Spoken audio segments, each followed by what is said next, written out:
wakes me up, tripping like I'm Jimmy at Woodstock. They are drumming round in your red Ford, shivers down my spinal cord. Oh, oh, oh, oh, you got me holding, holding. Even if I lost all my money, the zero runs deep, honey.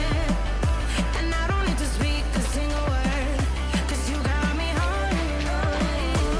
Even if my jokes sound funny, my tongue tied up running. And I don't need to speak a single word, 'cause you got me holding, holding.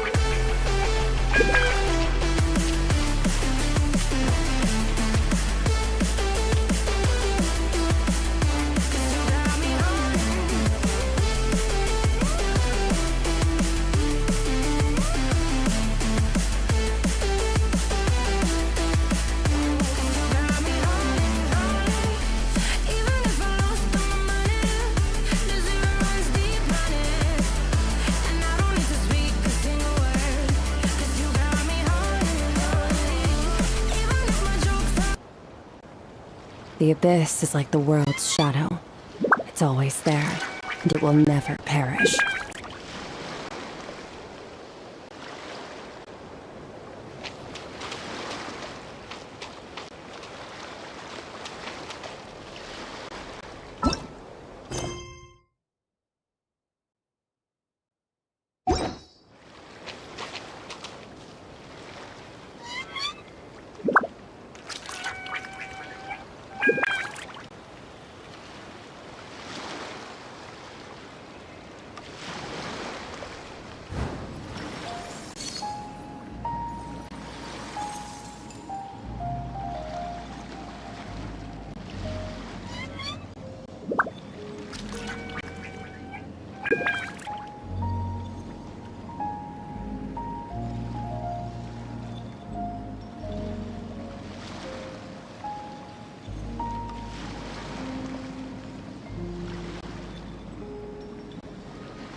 Do you think the others are making good progress?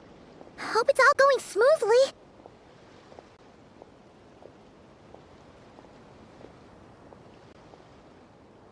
Oh, hey look!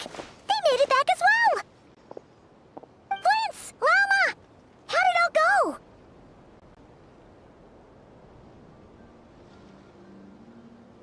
All is well, thank you.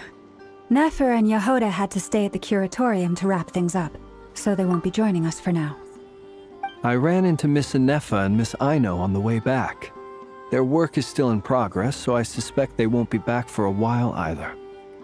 You seem rather cheerful today, Mr. Flintz. I certainly am. I achieved what I set out to do and came away with more than I bargained for. Fighting alone can get quite tedious, but I had the good fortune to run into a pair of brave young warriors. We meet again. How have you been? Albedo!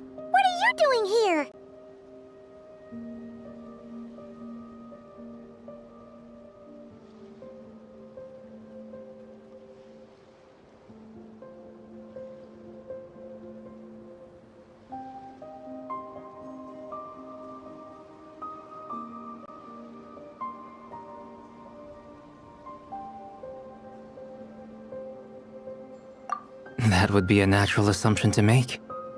It's also the correct one. These two courageously lent me a hand while I was fighting the wild hunt. When they told me they were Servarka's colleagues, it all made sense.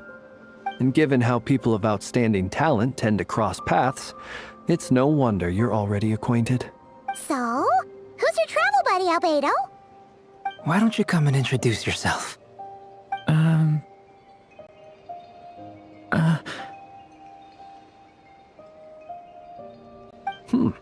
A gentleman of few words, I see. And a rather stern countenance. I presumed you were acquainted with him. Is that not the case? It's nice to meet you. Again. We've technically met before. Wait a sec! You're Minnie Durin! That's right. It's me. I'm glad to see you again. By the way, he says it's okay if you drop the mini. Yeah, I'm not as mini as I used to be. Interesting, isn't it? The first step towards blending into human society appears to be reflecting on whether one's name really reflects who they are. Wow! You look so different! In a good way, of course. It's great to see you looking so healthy. Thank you, Paimon.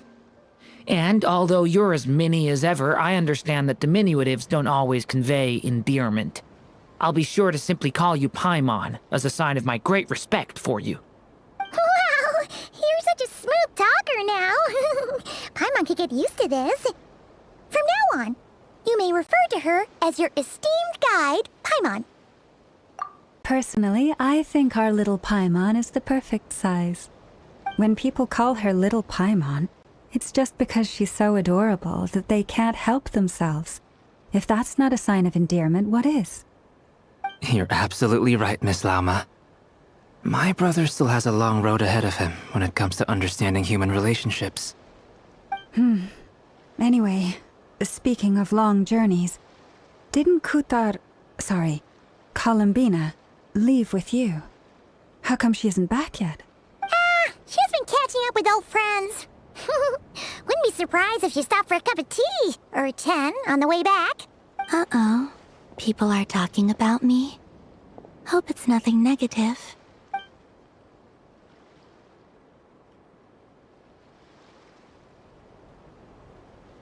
Judging from your expressions, I'm guessing it all went well? It's getting crowded here. I'll go grab some chairs. No need. This is a job for an alchemist. I'll whip some up momentarily. Thank you for your hospitality, ladies and gentlemen, but I was merely escorting my friends back. I'll be meeting Sandrone shortly, as we still have some things to discuss. It's been a pleasure, everyone. But this is where I'll say goodbye.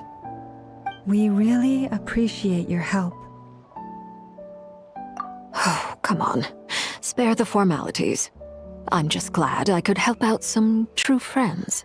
I understand. Well, bye for now, Harlequino.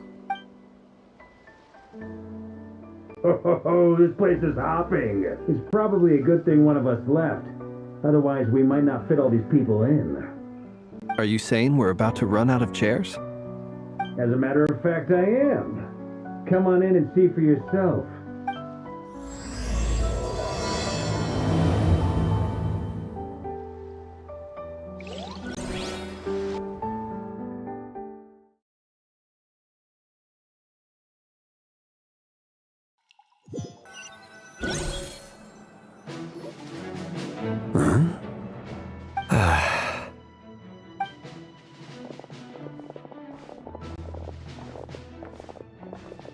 I overheard your little chit-chat outside, by the way. With Miss Columbina's colleague gone, we should be back to the original crew plus the other colleagues I brought in. Though, it looks like we have another new face. Someone else managed to rope in a colleague too? Frankly, you and Paimon are the only people I know here. This here is Deanslip, colleague of Tibet's greatest guide, Paimon, and greatest adventurer, the Traveler. Well, When someone else jumps in to do the announcing, you know you're speaking to someone important. Let's hear what... Frankly, you and Paimon are the only people I know here. This here is Dainsleif, colleague of Tibet's greatest guide, Paimon, and greatest adventurer, the Traveler. Well, not exactly colleagues, or sort of friends. When someone else jumps in to do the announcing, you know you're speaking to someone important.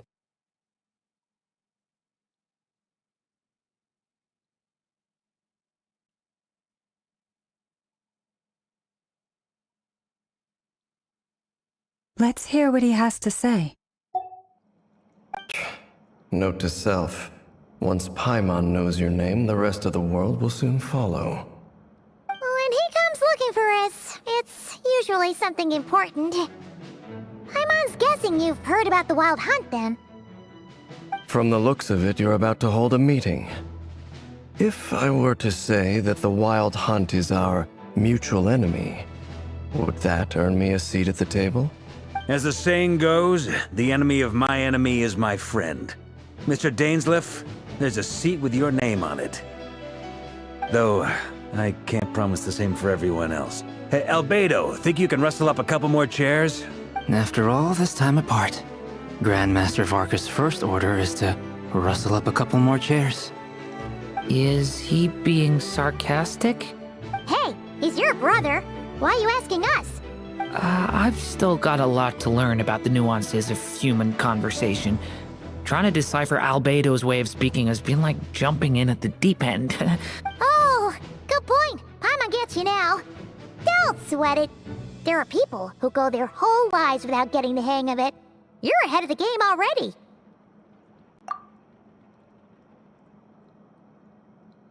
I wonder what's taking Nefer so long.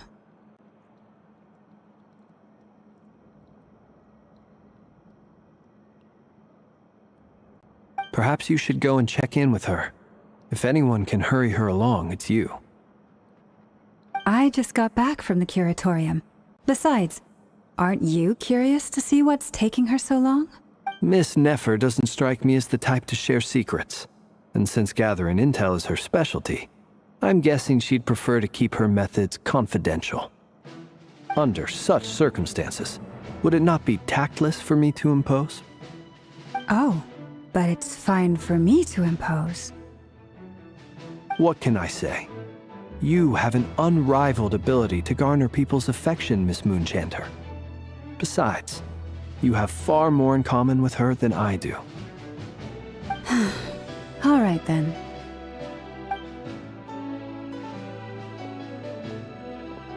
Impressive. She barely fought back at all. I admire your powers of persuasion, my friend.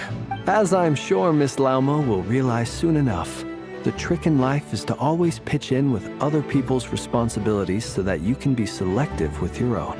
Another trick is to simply hide in the background. Spoken like a true sage. Anyway, looks like we've got some time to kill before the meeting. Let's take a little breather, folks. And feel free to chat amongst yourselves. We'll get down to business once the other two arrive.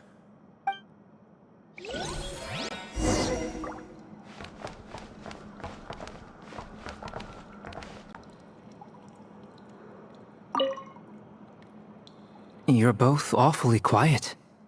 Why don't I start us off with an icebreaker? Much obliged. Have either of you ever had your portrait painted? If not, I'd be glad to help. That sounds like a lovely idea. You know how to paint, then? I dabble occasionally. He's an excellent painter. Tables, chairs, people, dragons, you name it. He'll paint it for you. I'm flattered.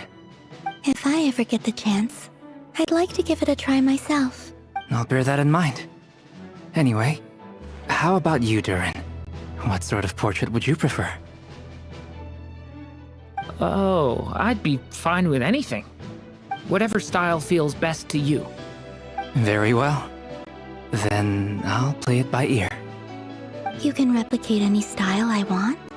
I can try. If you show me a sample, I'll do my best to match it. Thank you. In that case, I'll dig up some reference material for you.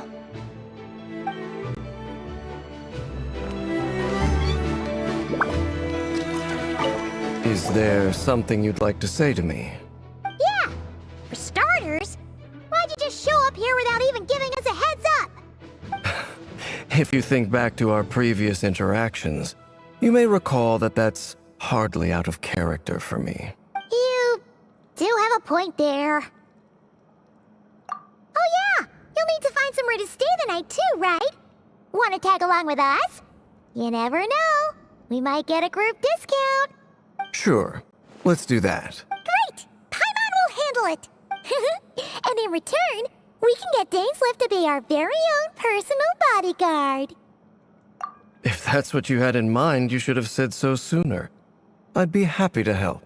Oh, okay then. Paimon was only kidding, but good to know. Anyway, since we're all here together, we might as well watch each other's backs. That's just what friends do, right? Indeed. Thank you.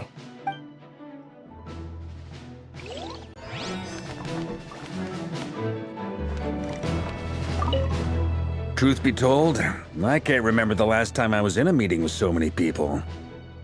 You're not alone there, my friend. The Lightkeepers also struggle to bring everyone together for a serious discussion. I don't doubt that. I've only ever met two Ratniki, one being you, and the other being that young guy, Itlua. Itlua is a good apple. I'll give him that. He's kind, honest, and regularly delivers supplies to my lighthouse. A true Ratnik to the core. In that sense, he puts me to shame. So you're what? A fake Ratnik? That's what it sounds like you're saying. But I get the feeling that's not quite what you meant. Come on, why the awkward silence? Sorry. I'm not even gonna bother trying to hide it. You've known all along, haven't you, my friend? Now that was an awkward silence. Let's just keep this between ourselves. Probably best if Itlua doesn't know, huh? That goes without saying. Gotta be careful what you share with youngsters, after all. Anyone else in the know? Let me guess. The Traveler and Paimon? It's dangerous being too sharp for one's own good, you know. Then, in the name of the Animo Archon Barbatos himself, I swear, your secret's safe with me. When we went for drinks, you said that you and Barbatos were practically best buds. In the light of that claim, do you really expect me to take your oath seriously? Of course. Just as long as you don't go spreading around the fact that I'm close with Barbatos, all right? Fair enough, then. Nothing like a bit of mutual leverage to seal the bonds of friendship.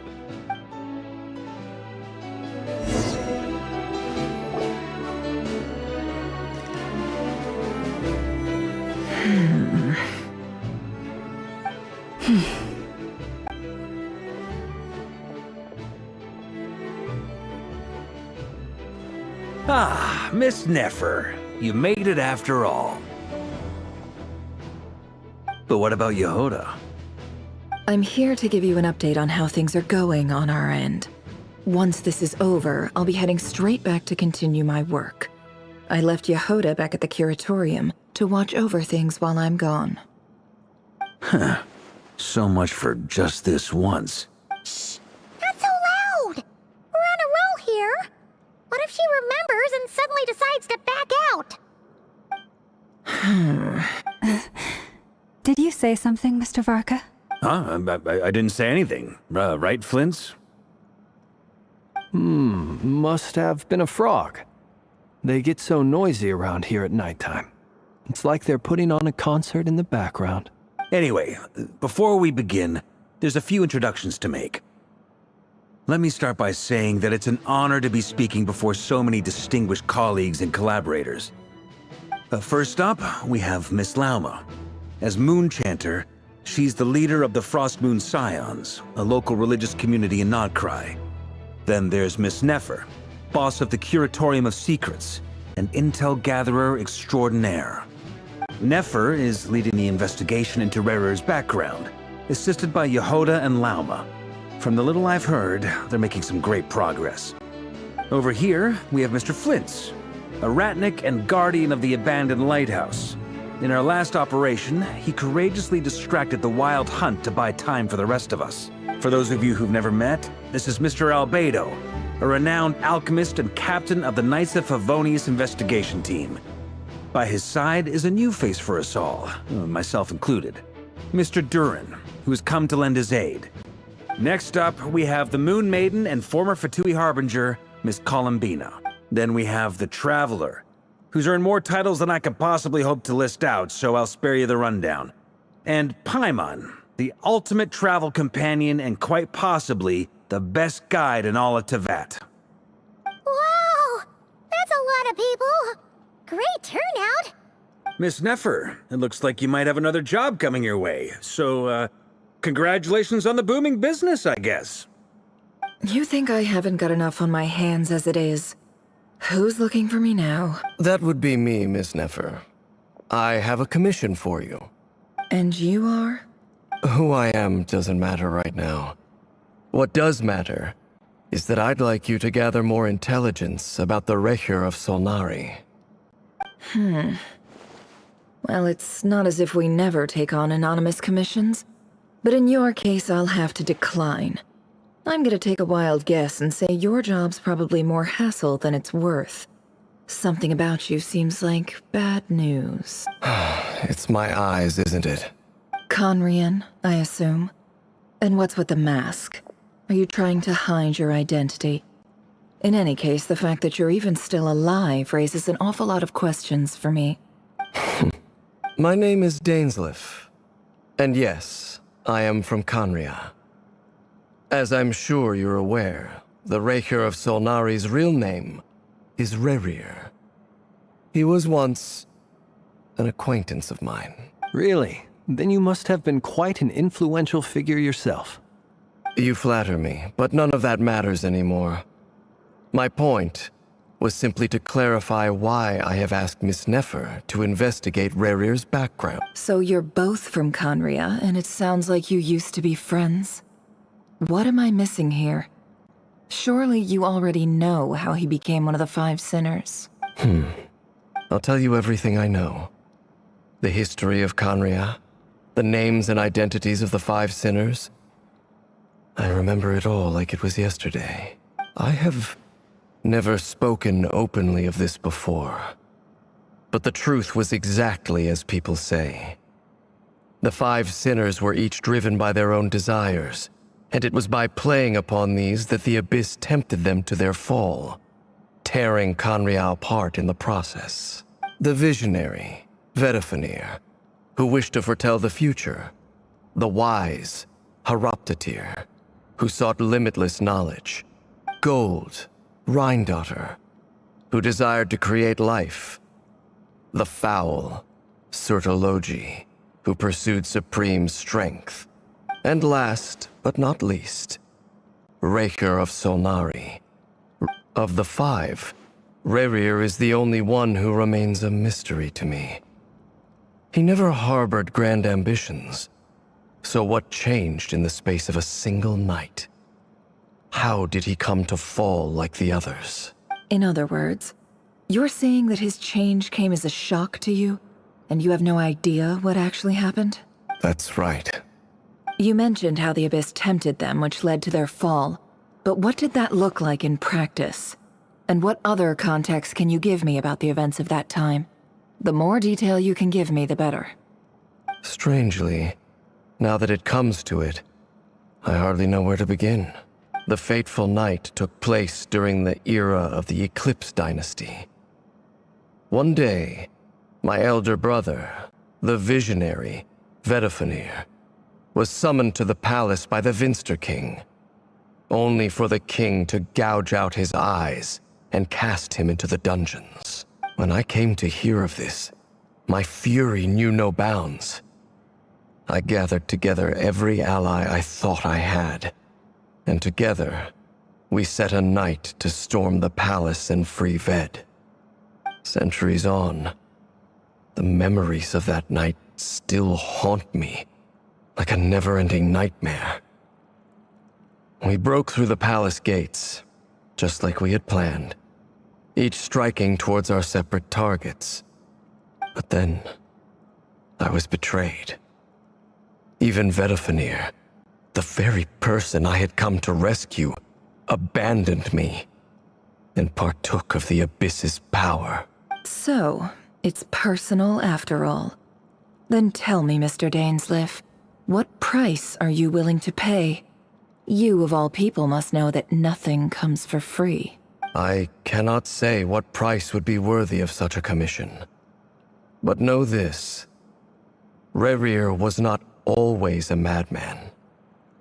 Believe it or not, there was a time when he was just an ordinary man, working for the Conrian Intelligence Service.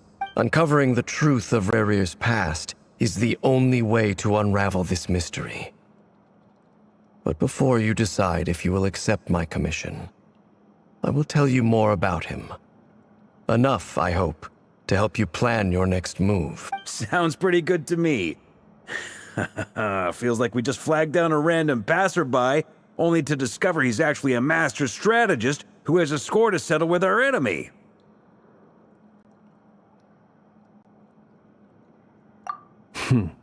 Can I borrow your halo? It could be useful in the lighthouse.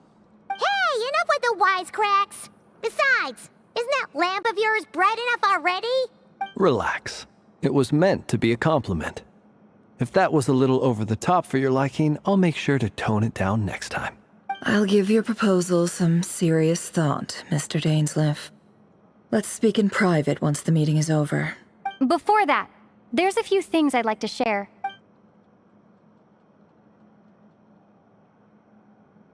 Now that we've united the hearts of the three moons, your power should be greatly enhanced. But it seems like that hasn't happened yet? I believe it will take a little longer. You've done so much for me, so I want to be completely honest with you all. Even though I'm doing a lot better now, the truth is, my recovery will likely be an ongoing process.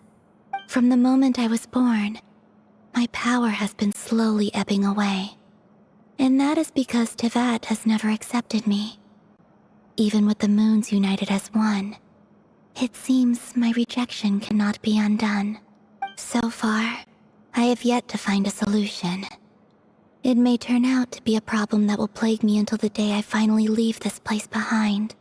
Even so, I will do everything in my power to help you drive out the Reihir of Solnari. As Arlecchino put it, this is not about chasing the spoils of victory. It's just a gesture of heartfelt gratitude. Kutar.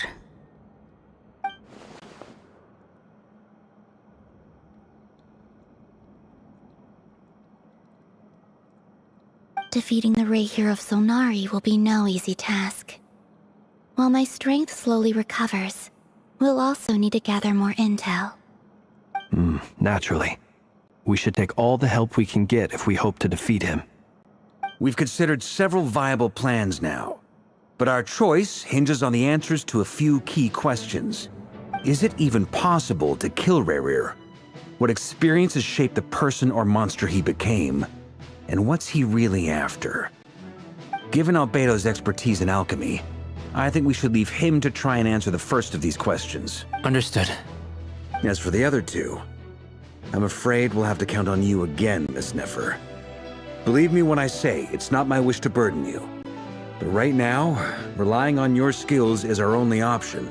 So you're placing all your hopes on me, huh? We can't thank you enough for agreeing to help us.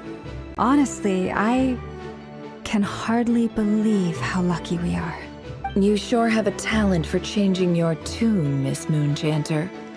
Timid like Yehoda one moment, then flinches insincere flattery the next. Ladies, please. I must object to your portrayal of me. That's all.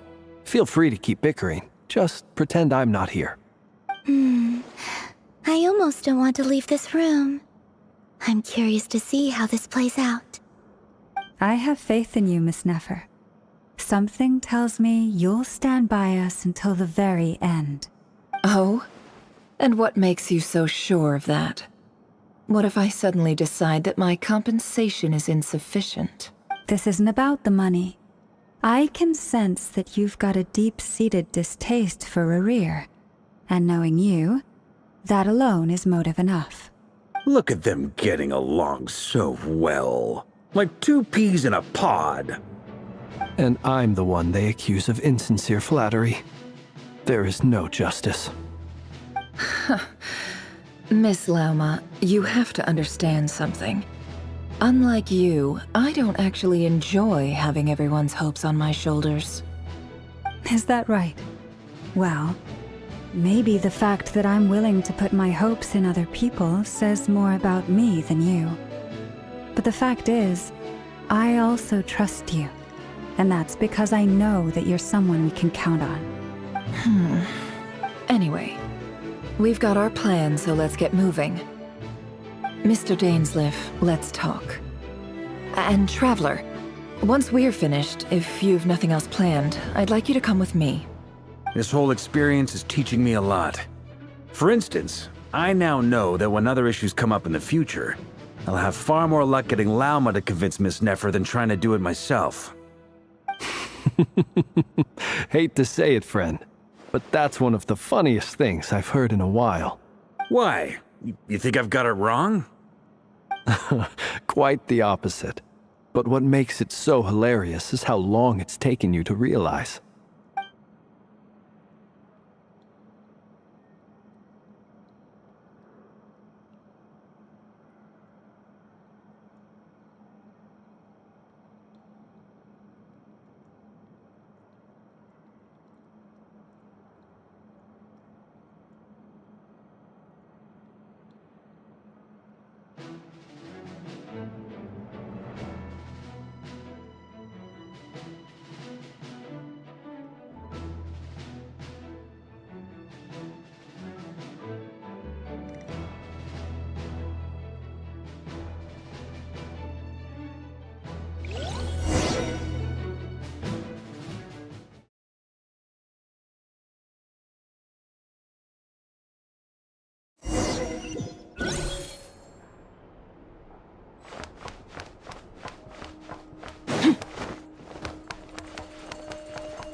Thank you for waiting.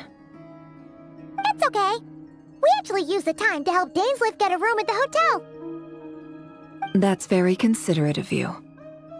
Now, I trust you share my curiosity about Rerir's past, and you seem fairly familiar with Mr. Dainsleif already. We spoke at some length after the meeting. He was the one who suggested I should invite you to join this operation. He feels confident that these secrets will be safe with you. Dane has a lot of faith in us, that's for sure. Likewise. I appreciate that you got right on board without interrogating me about why I invited you. It shows that you trust me to explain everything in due course. That's because we know what you're capable of. We appreciate you too, Nefer. You might have been forced to help in the beginning, but this time, it was your choice. That's one way to put it. Another is this, that once a decision's been made, it's set in stone. After that, my only goal is to see it through. Alright, so here's how it is. I'm going to access Rerir's thoughts again using my confidential method. Now, I'm sure you've seen things like this before on your travels, so you're surely well aware of how dangerous it can be. The reason I've gathered you all here is to ensure my safety during the proceedings. I plan for us to enter the fragment of his consciousness together, and once inside, I will focus on searching for information. Think of this as a diving expedition into someone's brain. If I'm the diver, you are my safety equipment, tasked with keeping me alive while I'm under the surface. Once the ceremony begins, we will all be spying on privileged information. But in the interests of safety, you must remain absolutely silent at all times. We will discuss our observations after the ceremony has concluded. Lastly, any individuals of a weaker constitution are advised not to partake in the ceremony. In any case, Paimon has her own job to do, which requires staying in the room but not joining the ceremony.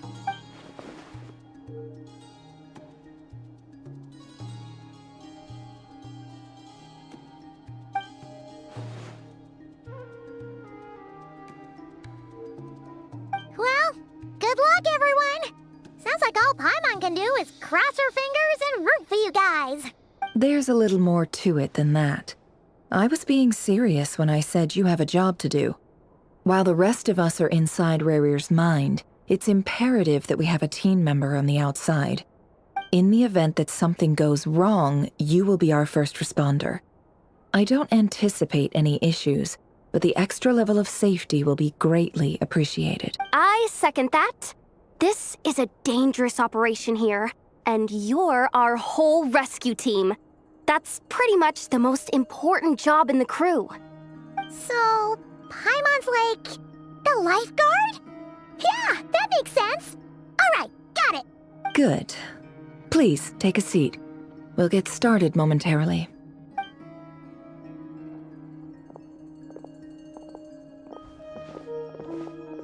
So, did Mr. Dainsleif tell you anything else?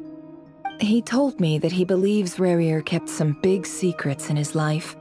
He's not sure that they were the cause of his eventual downfall, but he's asked me to uncover what those secrets were all the same. But surely you're not planning to go through with this, no matter the cost. If you think that, you'd be overestimating me. I'm a businesswoman, not a mercenary. But I do have my own professional reasons for taking this job. You think I'd turn down the opportunity to get a first-hand glimpse into Conrian history? No chance. Well, as long as you don't let morbid curiosity get in the way of safety concerns, we're good. We'll do whatever we can to help you. You're such a killjoy.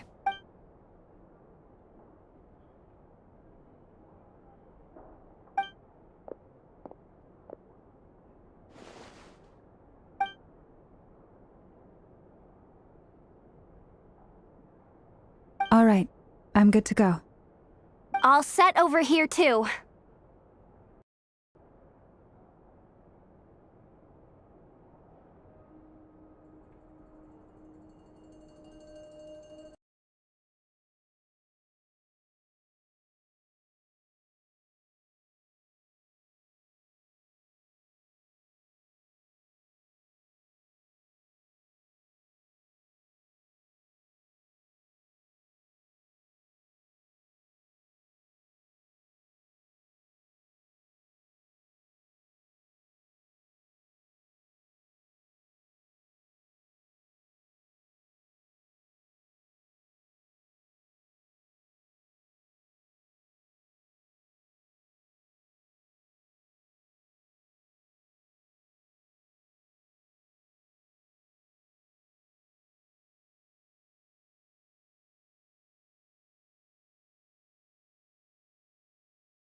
It's okay.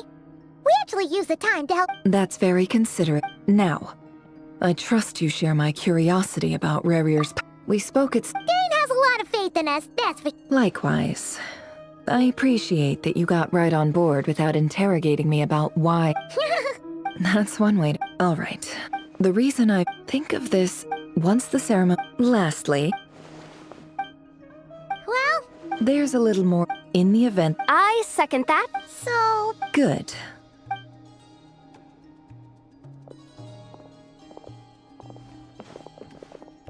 So, did Mr. Dainsleif tell you anything? He told me, But surely... if you think that... But I do have my own professional reasons for taking this job. You think I'd turn down the opportunity to get a Well...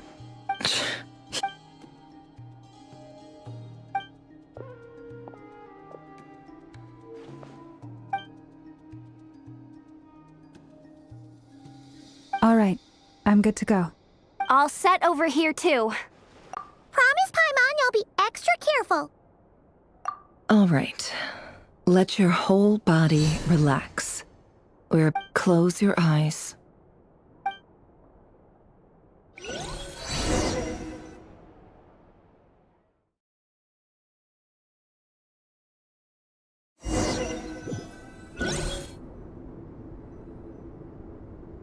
Phew. Could this be his office? Pretty standard setup. Bookshelves, paperwork, files. According to Dainsleif, Rarier used to be an intelligence operative. Chances are there's plenty of top-secret intel stashed away in this room. Is this where you keep your secrets, Rarier? Can't say I'm not looking forward to this.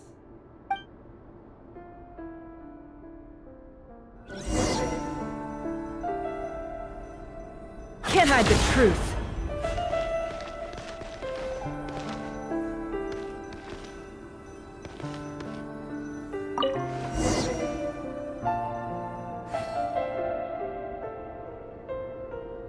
Today's files are in.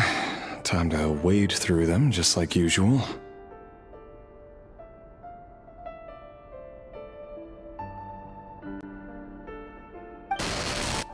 Male, 51. Occupation, cook. Confirmed Crimson Moon descendant. Has maintained frequent contact with other descendants over the past year. Poses a threat to the dynasty. Neutralized.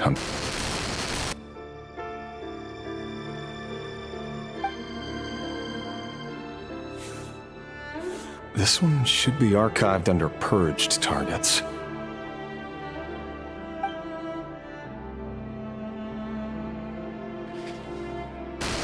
Female, 23. Occupation, office clerk. Confirmed Crimson Moon descendant. Has maintained frequent contact with other descendants over the past year. Poses a threat to the dynasty. Neutralized.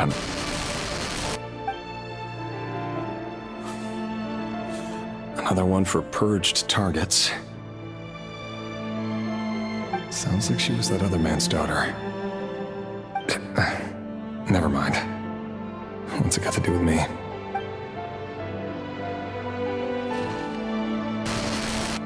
Male, 40.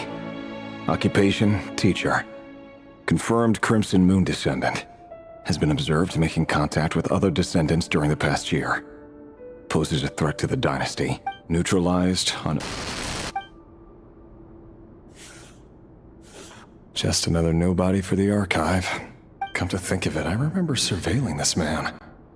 A case like his never would have been considered a priority in the past. Huh. He barely even interacted with other Crimson Moon descendants.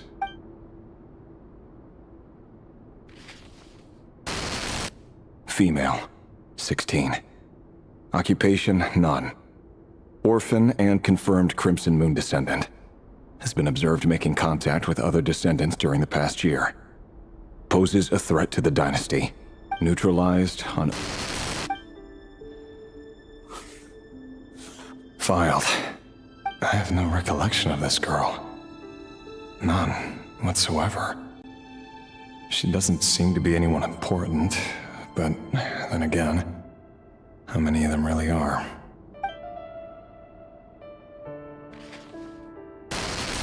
Female, 13. Occupation, none. Orphan and confirmed Crimson Moon descendant. Has been observed making contact with other descendants during the past year.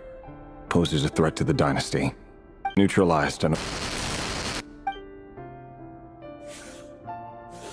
Filed.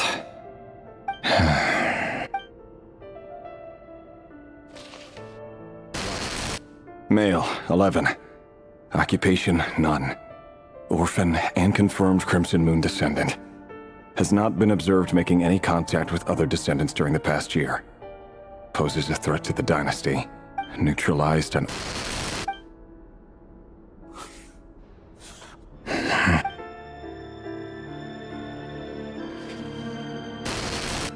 Male.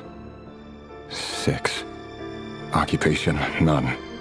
Orphan and confirmed Crimson Moon descendant.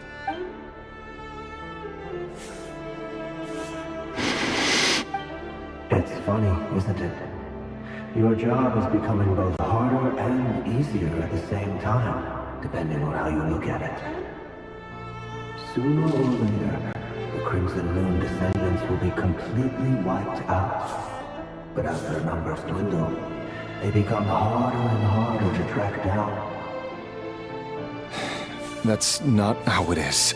Fortunately, however, most of the able-bodied adults have already been taken care of. The remaining weaklings will be increasingly easy to deal with. No!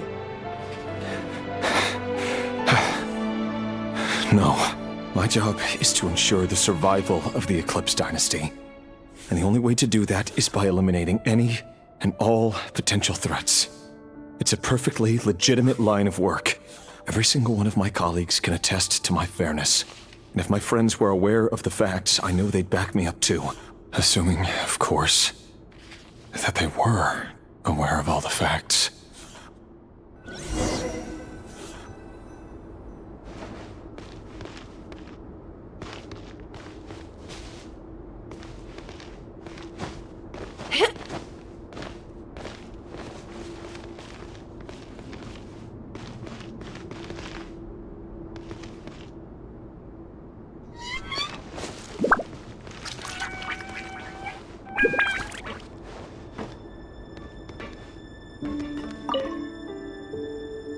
A file tucked inside a folder.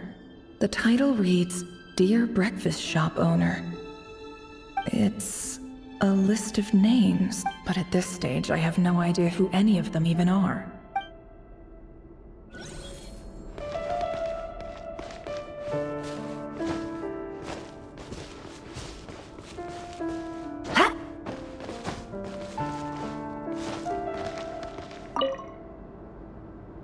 Wonder what kind of encryption technique this is.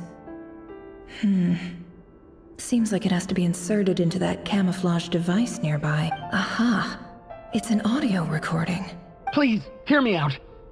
I can't shake this feeling that someone's been spying on our house. No, I'm not being paranoid. I saw someone dressed in all black. It was a couple of days back, but that was on another street, not near my house. I swear, I know what I saw! There's a note in the margin. Surveillance of the Run for their residence has concluded. We apprehended the target and filed the mission report last night. Could the voice in the recording belong to one of Rare's targets?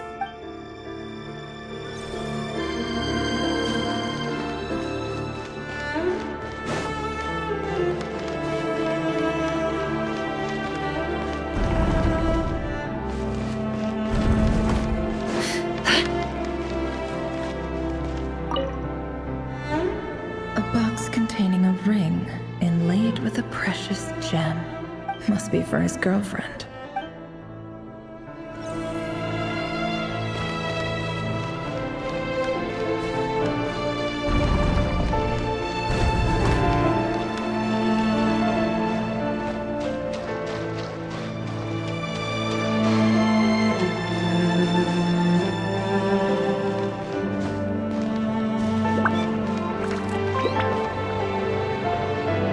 Mr. Vedifalnir? It's been quite some time since we last met.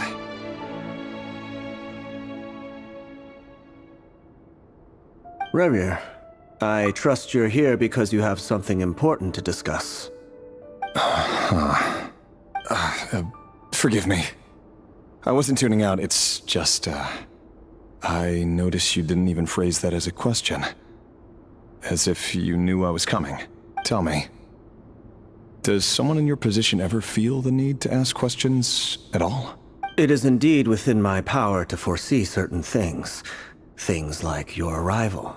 I was just thinking. It won't be long before I'll be inviting both you and Dane to my wedding. That isn't a lie, but nor is it a fact as such. It's a wish, isn't it? No fooling a prophet, is there? Ever since that day we met for drinks, I knew it was only a matter of time before you came looking for me.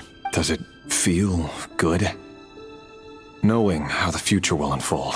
I'm afraid the notions of good and bad fail to capture the complexity of what such a power entails. Once you've seen what will come to pass, it can be all too easy to succumb to fear and melancholy. Unless, of course, you learn to abandon these feelings. You fear my silence, and long to hear the words I left unspoken that day. That's right. You must have noticed my reluctance to broach the subject, and the reason is simple.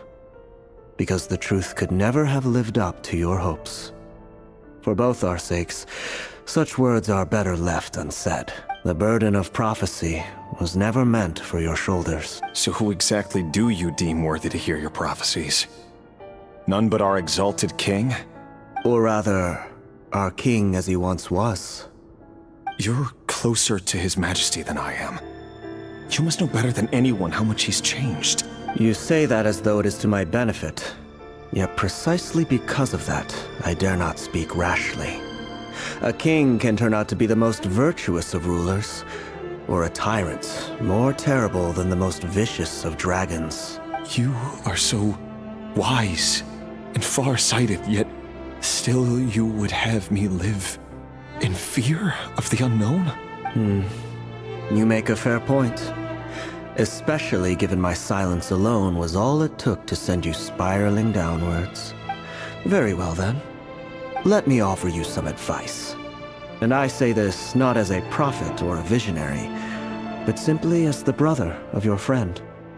For many reasons, there is very little chance of your marriage ending in happiness. If happiness is what you seek, you should find another fiancé.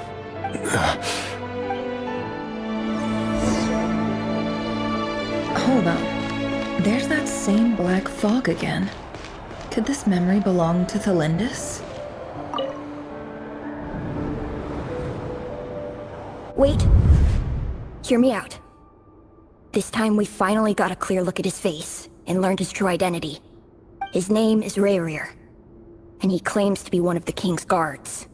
What did you say? A cruel irony, isn't it? The man you're set to marry leads a double life as a brutal executioner. Why are you telling me all of... Simple. It's because I want you to kill him. You are the only person he would never suspect. No, absolutely not.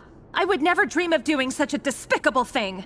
So you'll just stand by and watch him slaughter us to the last?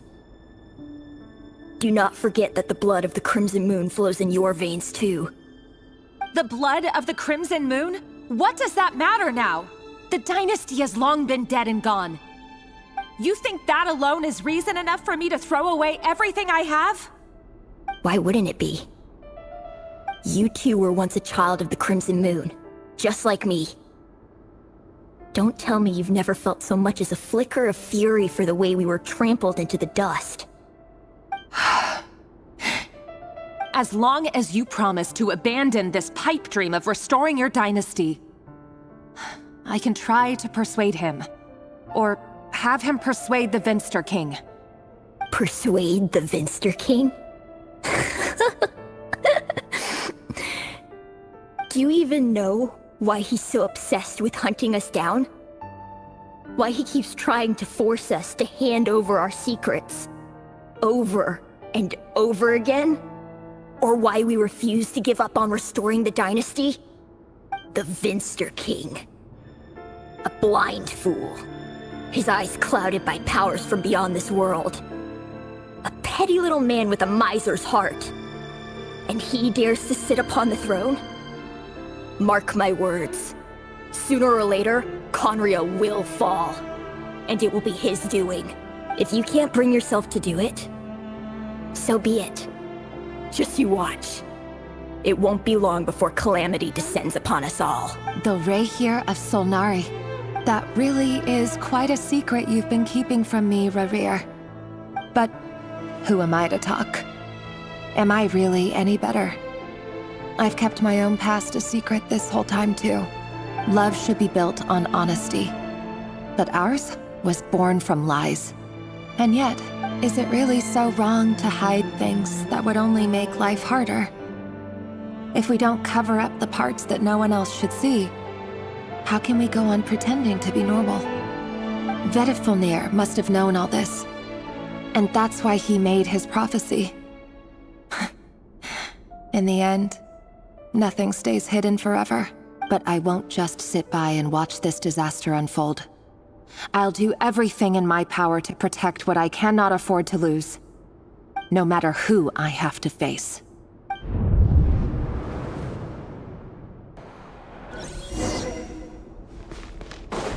Huh? Was that Re'hir who just walked past the window? Doesn't it give you the chills that he still takes the same road to work every day? As if nothing ever happened.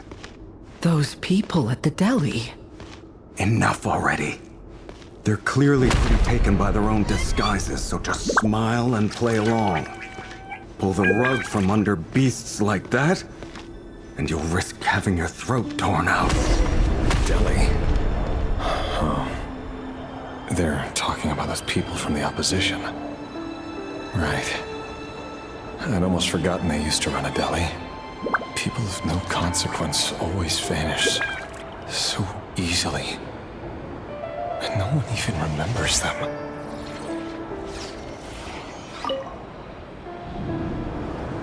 But surely you can see he's not the man he pretends to be! So many have died already, and they say that the king's madness grows with each passing day. We're not going to survive this, are we? But why does it have to be this way? Do we really deserve to die just because of the blood that runs through our veins? Felindis, are you even listening? Sorry, Freether. My mind was off wandering. I heard you, though. You're talking about what Re'hir said. He's just following the king's orders. He's a secret agent, and it's his job to hunt down rebels and dissidents. By the time you first met him, he'd already taken lives. Maybe he was using you from the very beginning. No. Re'hir has no idea I have anything to do with the Crimson Moon. My family are only distant relatives of the main lineage, and besides, my eyes are perfectly ordinary. Truth be told, apart from my teacher, pretty much no one knows I have any connection to any of it. It's been a long time since my family severed ties. But as Orlog said, who could possibly talk sense into that raving lunatic of a king? No one! I'll work something out. Trust me, I'm with you all. But for now, you need to keep yourselves hidden. Don't let anyone find you, anyone at all. Don't forget that Re'hir is an Eclipse operative. You need to be extra careful when he's around. And when I am too. For now, don't come looking for me. And if anything happens to me, just act like we've never met. If even you can't escape this, what hope do the rest of us have? But after all this time together, surely he wouldn't lay a hand on you. I won't speak in his defense, nor can I give you a clear answer to that question. But I'll do everything I can to put an end to this. Here, hold on to this. If an opportunity to escape presents itself, take it. You'll be glad you took some spare change. You call that change? But what about you? I've got a job, and there's still money coming in. But you can't go anywhere right now. Please think about yourself for once.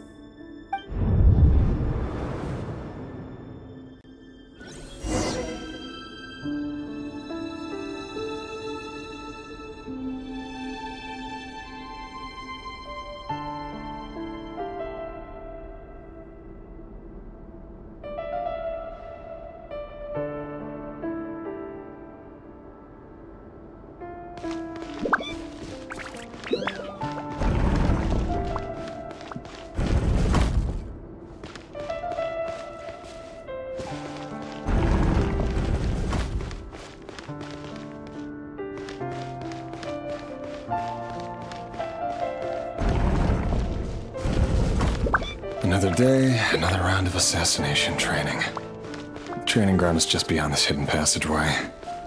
When you kill a person, doesn't it bother you when you end up covered in their blood? Why would it? Aren't we all just walking blood bags?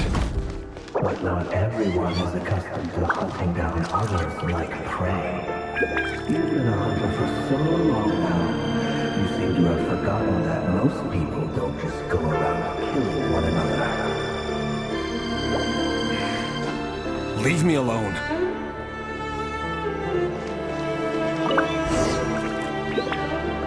No more. Make sure you have a firm grip on the handle. Then choose your angle well. Keep your movements light and brisk. And the prey won't sense a thing.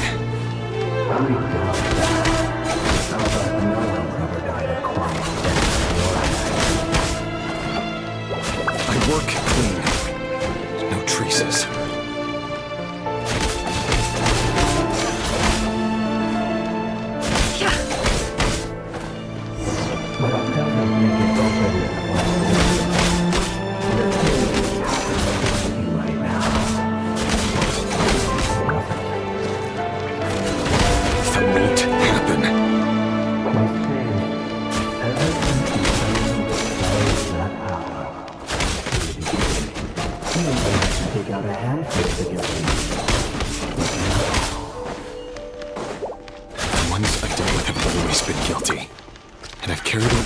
Flawlessly.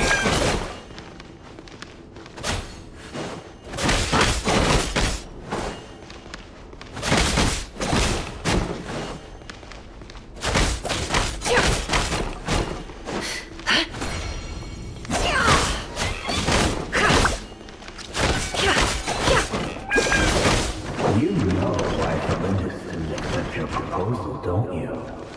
Was it because she didn't trust you? Or something else? Enough!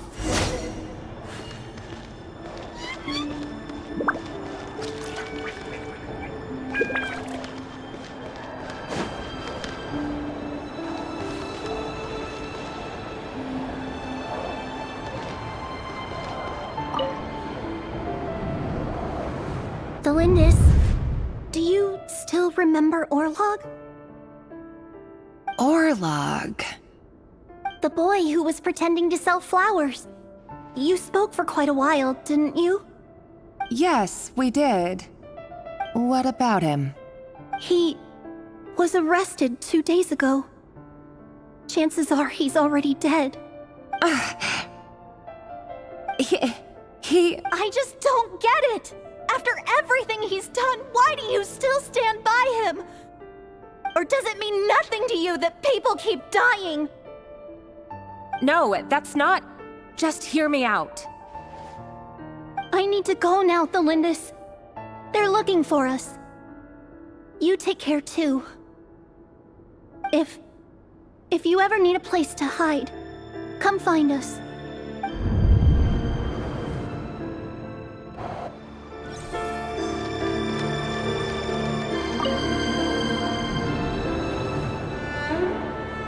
Author, Thelindis.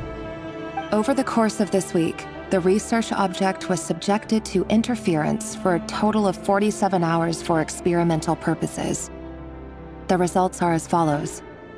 All subjects of observation that were sent inside have now... The situation within is proving more problematic than anticipated. No progress whatsoever. What now? Won't you give me even a glimmer of hope? Things are getting worse by the day. I have to find a way or we'll all be in danger. But I... If all this research comes to nothing, what then? Sooner or later, it'll be my neck on the line.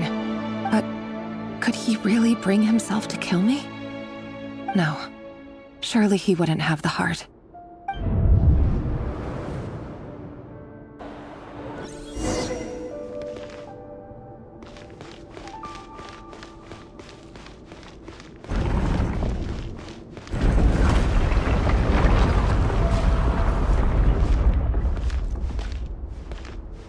Why won't you just let us go? We don't even know each other. All we want is to live ordinary, peaceful lives. You want to live?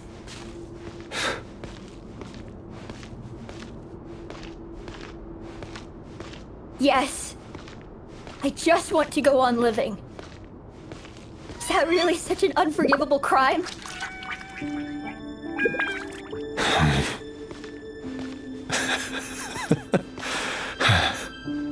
You want to go on living. I want to keep living too. To keep living forever. That's why I have no choice but to continue on the path I'm on. If only some savior would suddenly swoop down and change the way the world is.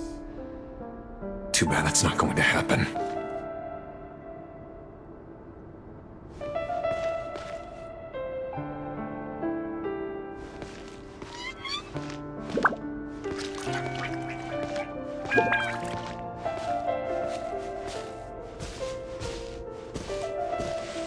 Imagine that. If there really were such a person, you and I wouldn't be standing here like this, would we?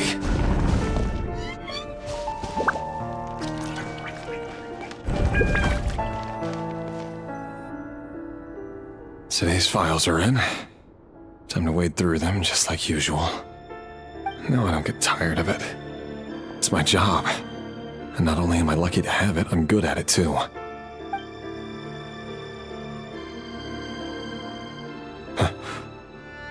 Wait. Thalindis? No. No. Why? But you bear no mark of the Crimson Moon. How could you possibly have anything to do with them? It cannot be! A diluted bloodline. Carefully concealed. I see it now. You've been living in the shadows just like me. What a fool I've been. Numbing myself with talk of justice. Even imagining my friends would back me up. But in the end, Urban Finster King! How far are you going to take this? From the direct bloodline to secondary offshoots? And then what? Today it's the descendants of the Crimson Moon. Who will it be tomorrow? Will you not rest until everyone down here is dead? No. This cannot go on. This is where it ends.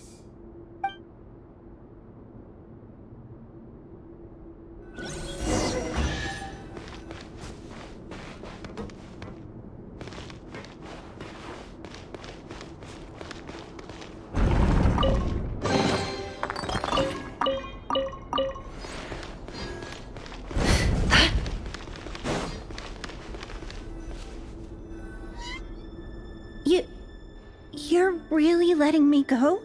I am. As long as you can guarantee that no one will find you. Don't worry, I'll be extra careful. No one will know I was here. But what about you? Me? If you let me go, you won't be able to complete your mission, will you? Good point. In that case, maybe you should stay. No, please! I just want to see the outside world again. Go on living? Yes, I know you're a man of your word. So please, just let me go. If I let you leave, what will become of me? Just kidding. Go, now. But remember, don't let anyone know you were caught. We'll be seeing each other again very soon if you do.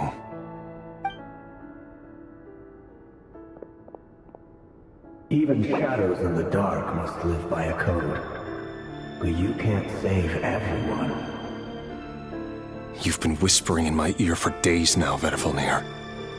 What are you trying to do? Break me down? I only say this because you long for an answer to your problems. Let her go, Rerir, or you risk losing everything. I will not abandon Thelindis. Then you'll need a little more vigilance and a lot more power. The world is changing, Rerir. Keep your eyes peeled for your moment of opportunity. That voice used to be so unclear. But now I know exactly whose it is. It's Vedifalnir. He won't tell me how to actually resolve any of this, but he keeps trying to manipulate me like a puppet. What's his game here? Tell me then. What will this moment of opportunity look like? And no answer. He's like a ghost.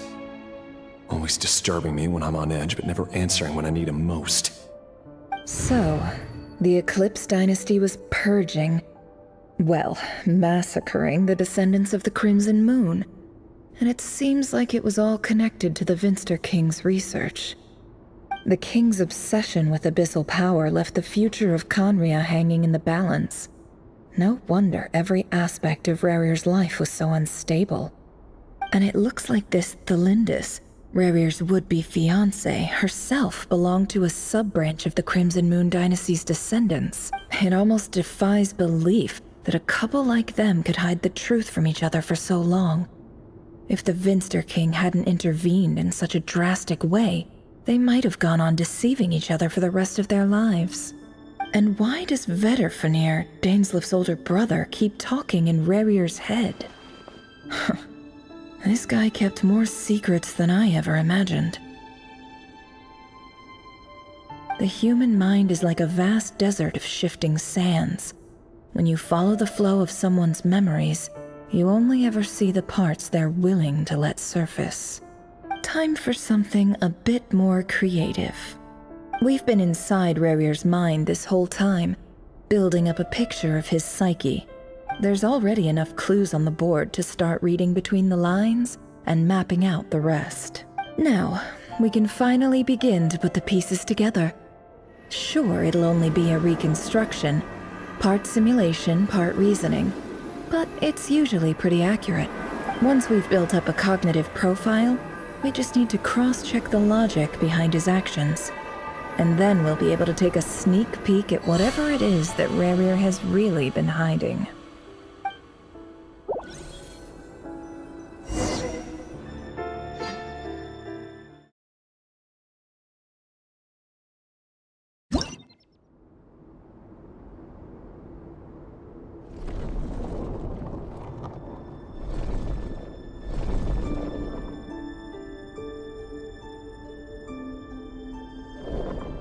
Rerir, are you there?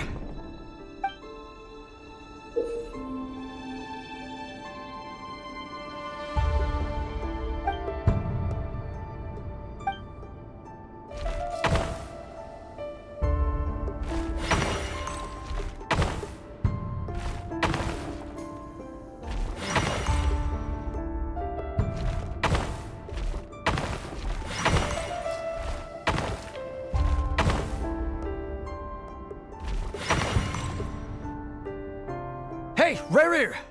Come out, it's urgent! Dane? What's wrong? Quick, come with me. I'll explain everything once we've met up with the others. Okay. I'll come. But the Lindis is still over at the Universitas. I'll need to leave her a note. All right then, but make it quick. I've never seen Dane so worked up before. Whatever this is, it must be big trouble.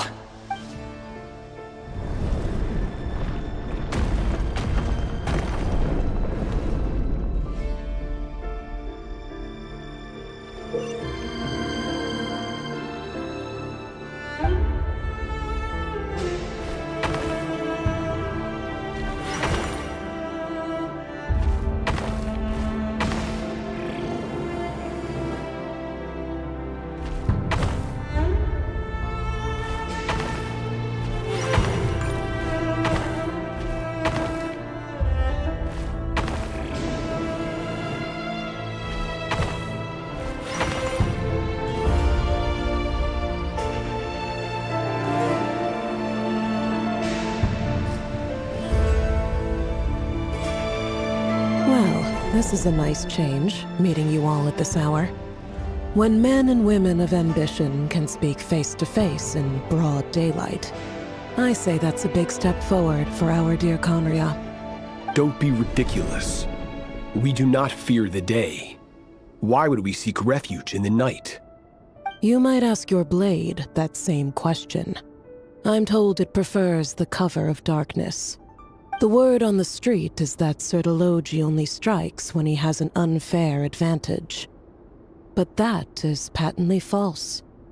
I see you're missing an arm and a leg. Surely only a fair fight could explain that. If this is your way of offering me replacement limbs, believe me, I'll take them. Oh, we can certainly discuss that. With bioalchemy, anything is possible. Assuming I have your full support in my research. Lunatic. Roptatir, what brings you here? Why, Dainsleif, of course. He invited me.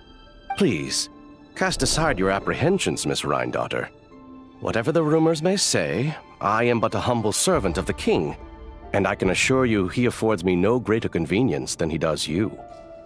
Well, the Universitas Magistrorum won't stop fawning over you, so at least some of the rumors must be true.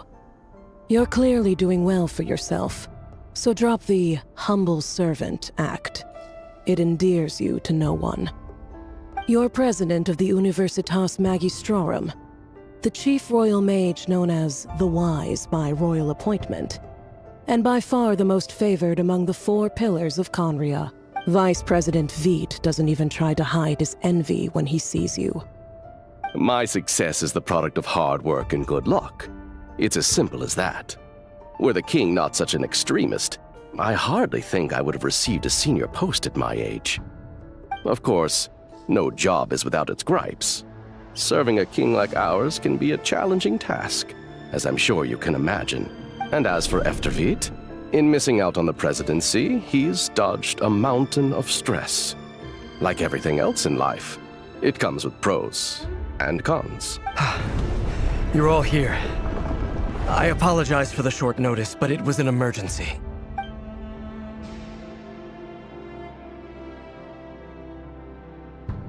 You must be Rerir. Mr. Sertology. Yes, I handled your case file during your sentencing. Nothing personal, of course. I'm pleasantly surprised that you remember me. You're clearly a person of substance if you've been invited here. But Dainsleif, you'd better have a very good reason for convening this little gathering. It's my brother, Vedalfenir. After he spoke at the court this morning, the king was so infuriated by his words that he had him blinded in both eyes and thrown in prison. Vedalfenir in prison? Strange. I thought the king trusted him and Horoptatir more than anyone else in the world. Does this mean the king's circle of trust just got even smaller? It has nothing to do with trust. It's about what the king wants, which is as clear as day to anyone paying attention. I simply appease him, because it's in the best interests of the Universitas Magistrorum. And also because you're slimy. Vedalfenir, perhaps less so. But still, a visionless visionary? It rather inclines me to think that qualifications are not what get you ahead in Conria. Do you honestly think this is an important discussion to be having right now? Dane, what are you planning to do? Rescue Vedifenir, I assume. Correct. It will mean storming the palace by force. Tonight. I need all of you on my side. That's far too dangerous. And don't forget, Dainsleif, you're captain of the Royal Guard. You swore an oath to the throne. You've been planning this for a while, haven't you? I have no desire to commit treason. But whatever critique the king may have of Vedifenir, disfiguring your most loyal subject for putting the best interests of his court and nation first, this is not the conduct of a wise ruler. My blade will force the king to see the error of his ways. So, Vedifenir's prophecy enraged the king. I'm sure it wasn't what he wanted to hear, but if he won't take counsel even from the visionary, that is deeply troubling news. The extent of His Majesty's madness is now all too clear. The question is, how does a man like me get out of this situation unscathed? You have noble ambitions, Dane, but I'm afraid they don't do much for a guy like me. I'm not interested in saving the world. All I want is a letter of pardon. A letter of pardon? For whom? The chances of the Vinster King issuing a pardon for anyone connected to the Crimson Moon seem vanishingly slim.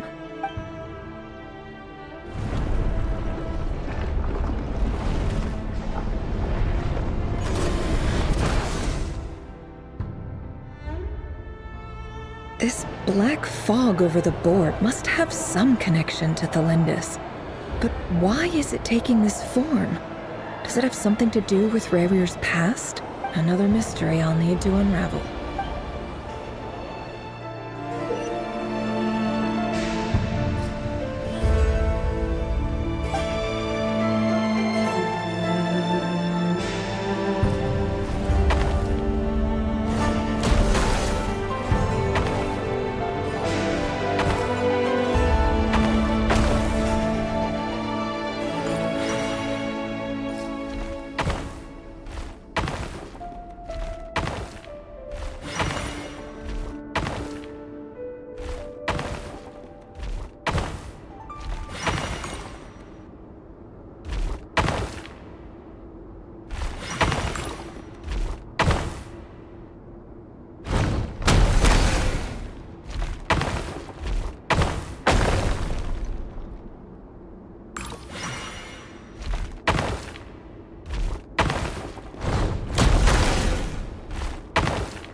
Author Thelindis. Over the course of this week, the research object was subjected to interference for a total of 60 hours for experimental purposes. The results are as follows. Research dating back to the Crimson Moon Dynasty has established 2 points regarding moon marrow. Firstly, its origins have something to do with a god's power. Secondly, it serves as a portal to an as-yet indeterminate location. Moon marrow can thus be defined as a spatial gateway.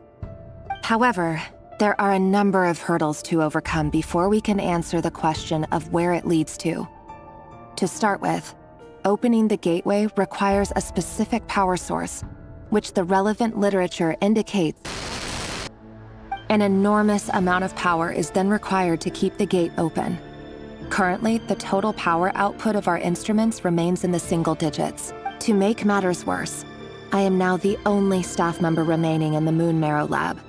The Universitas Magistrorum recently decided to move most of its personnel into abyssal energy research, which has stymied all Crimson Moon-related projects. This is not a wise move. I have always maintained that placing all our hopes in a single source of power is risky. especially one as poorly understood as this.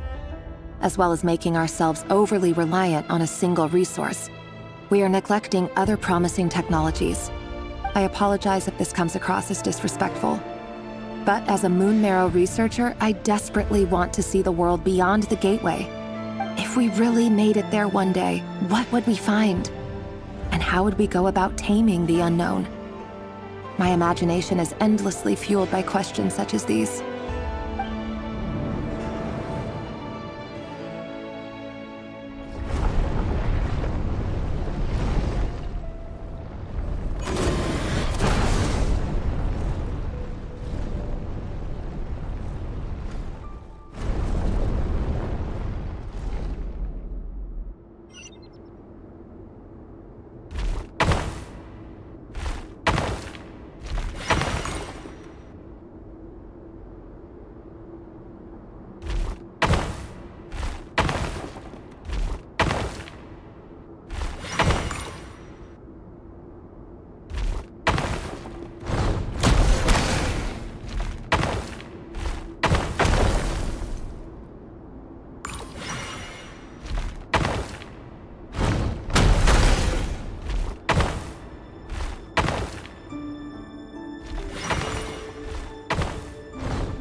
This is for you.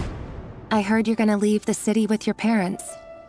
Thelindis, did you hear about what happened? I've heard nothing. Rerir got back very late last Friday, and he was acting a little unusual, but he slept pretty well, so I'm guessing whatever he did was a good deed. You never saw him, and I don't know what he did. And this conversation never happened. You understand? What if he finds out that you pried into his secrets?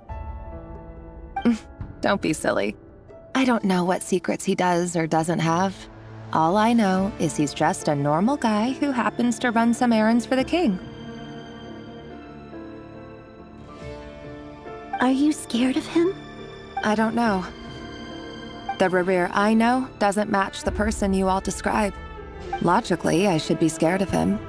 And yet, I don't want to lose him. But enough about that. You should get going, and be careful with the package I gave you. Keep it secret. Keep it safe. What's in it? A piece of the moon. All you need to know is that as long as you keep it safe, then in the future, everyone will be able to see a red moon. A red moon? You mean our moon? That's right. Our moon. Promise me you'll look after it. I promise, Thelindis. The Crimson Moon bloodline will never die out.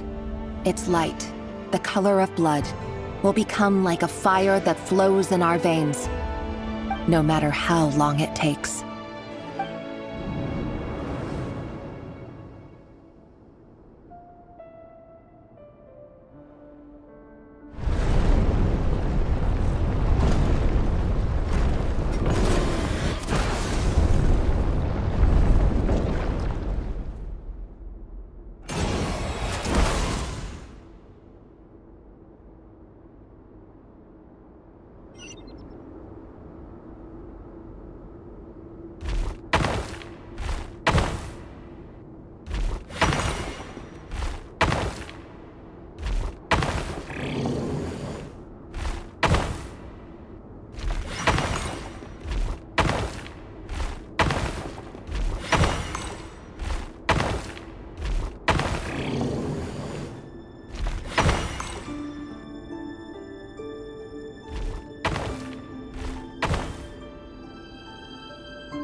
Hurry, everyone, and stick to the plan.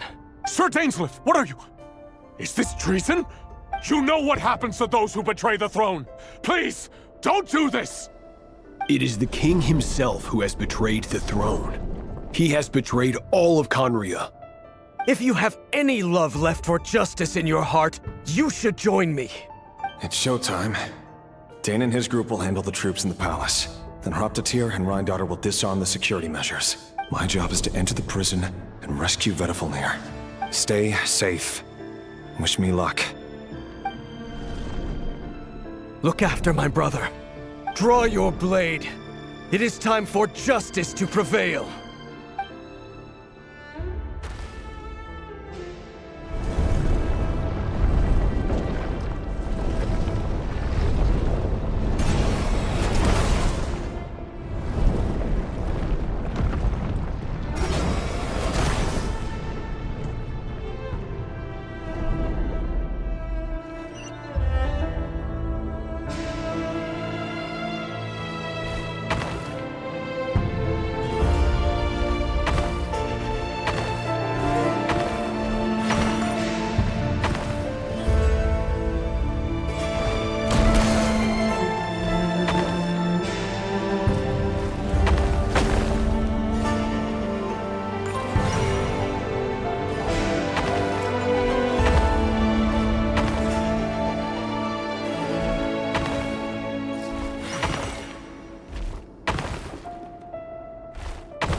place is filthy. And the smell is abominable. Clearly, the king doesn't allow his prisoners a single shred of dignity. Found you. Hello, Mr. Vedifalnir. Ah, it's you. Surprised? Oh, wait. I guess surprise isn't an emotion that prophets feel very often. I certainly felt some surprise in the moment when I was blinded. Surprise at the king's sheer ignorance. Surprise at just how unfairly this world responds to words of earnest remonstration. I'm curious. What did you prophesize this time? It wasn't a prophecy. It was a word of warning. Someone had to say it. The king has forsaken all reason in pursuit of his obsessions. I simply told him that if he continues on this path, Conria will surely fall. But he didn't listen. Worse still, he stabbed you in both eyes and locked you away. Dane asked for my help. The court is in complete chaos now, but I'm sure you predicted that. Everything is transpiring as I foresaw, yet I am powerless to change it. Fate is an immutable force. I can but lament as the inevitable unfolds. I do wonder whether giving a man the power to see the future does nothing more for him than slowly crush his spirit. Forgive my curtness, Vedifalnir, but the king did not suddenly turn on you today. His suspicions have been brewing for a long time. You can't have wisdom beyond the reach of your fellow man without attracting his fear and suspicion. There are things the king does not want to see. So, he doesn't want you having visions of them either. He blinded you because he thought this would make the visions stop. He wasn't entirely wrong. I did indeed lose my power to see the future. Right up until...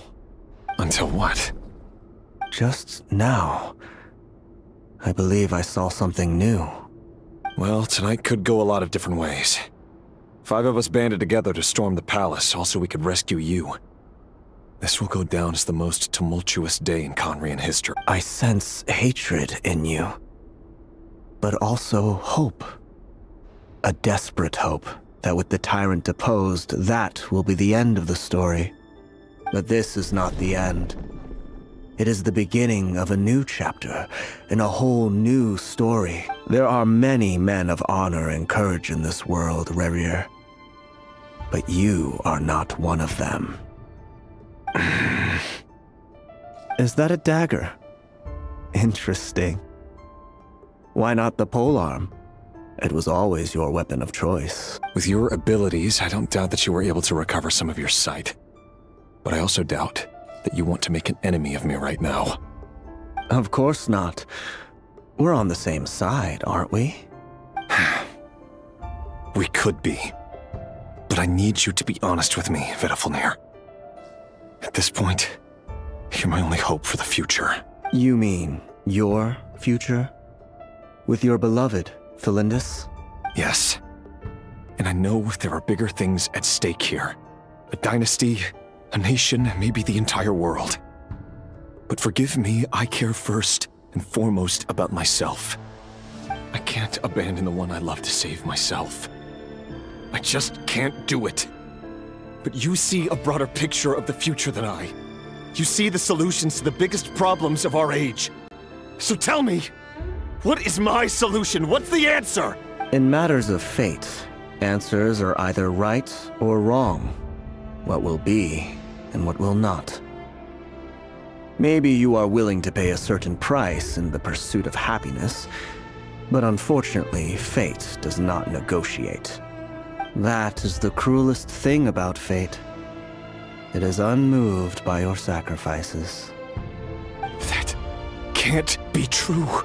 I know it's your voice that I keep hearing in my head, urging me to see how the world is changing, to seek more power, so I can protect the things I love. You show me disaster, but you won't show me how to avoid it? Why? Why are you doing all this? My voice. In your head.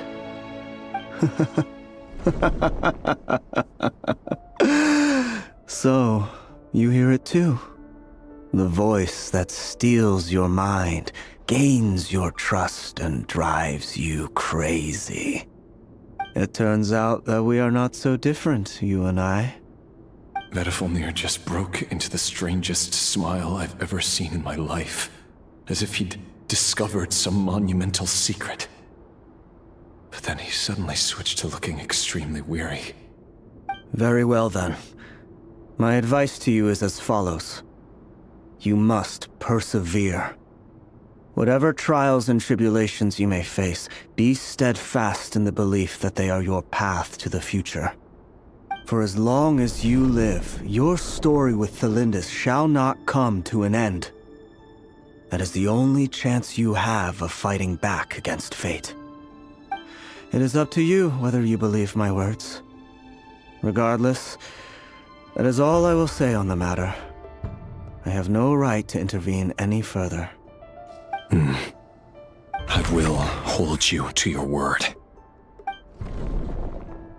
Thank you for setting me free.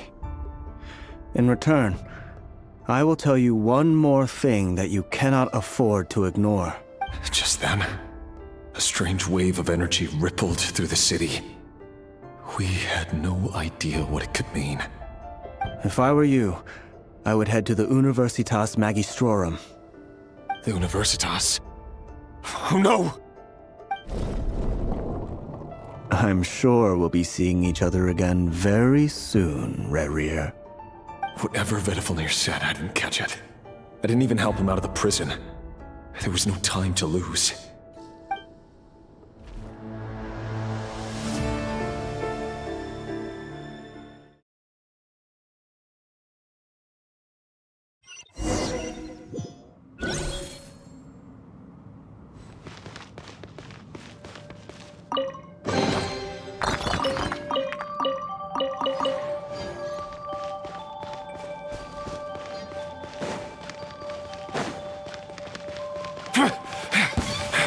Monsters?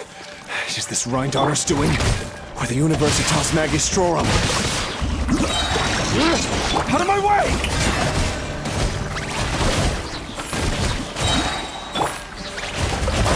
Up to the freezer!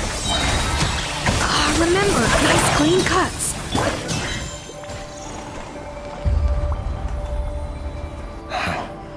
The Universitas.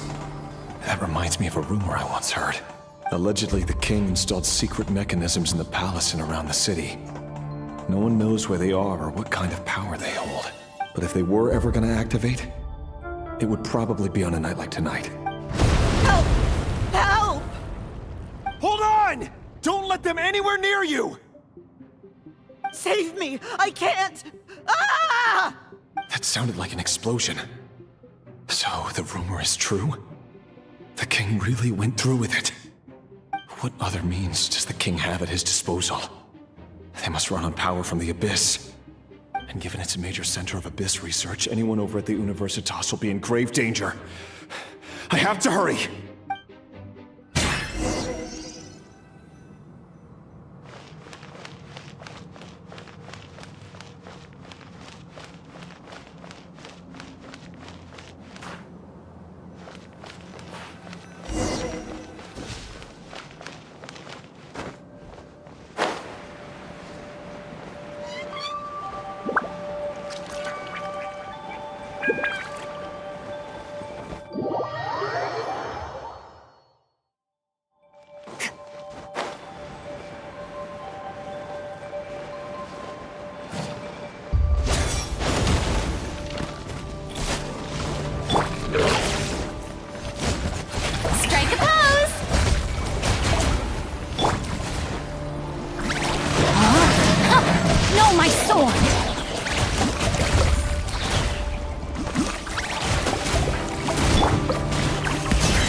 Witness the power of Puha!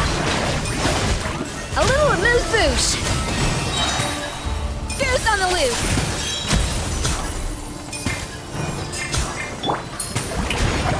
Let my name echo in song! Extinguished! Mine to wield.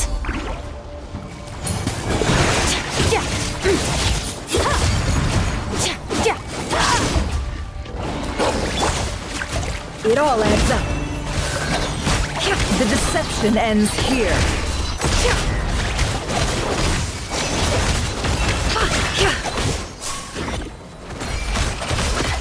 Let's see what you're made of.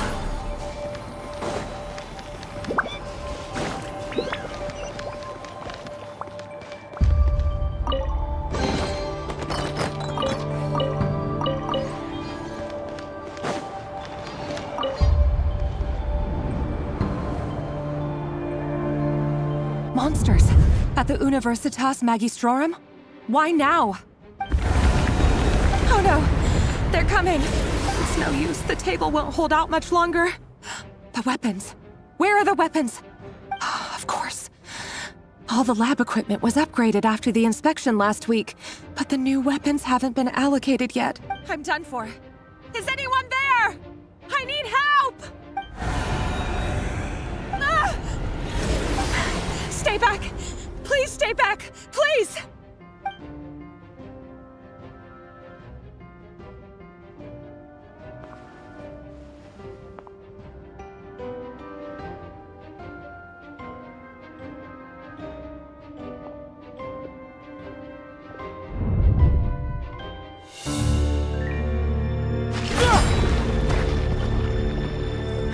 What's that?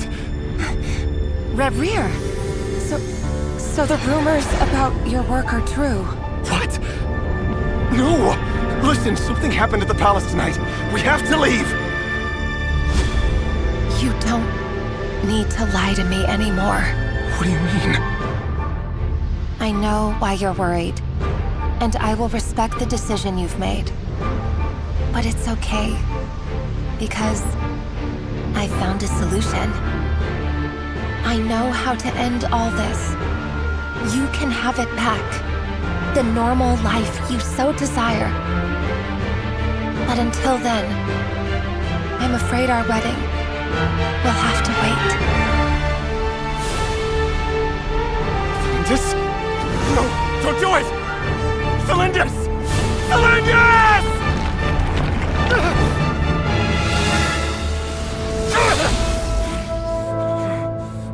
I told you, RevengE. Let her go. You will find someone better. No, I won't do it! I have to save her! By what means exactly? A lowly pawn. You lack the power and the strength of will. Do you know a way? Tell me! Come to the palace. Join us.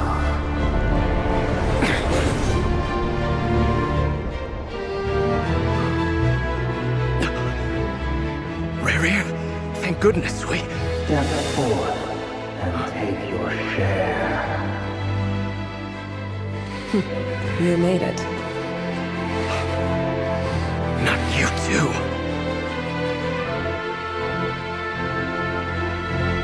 Hatred or grief, despair or desire.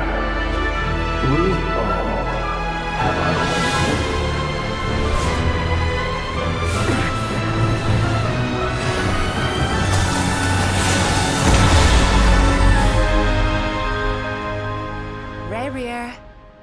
RevengE.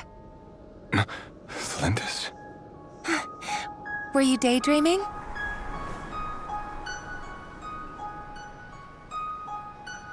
You still remember, RevengE? That question you asked me a couple of weeks ago? Oh. You mean the proposal? Yeah. I'm wondering, where do you think would be a good place to discuss it? Maybe in the garden? Or were you thinking a fancy restaurant?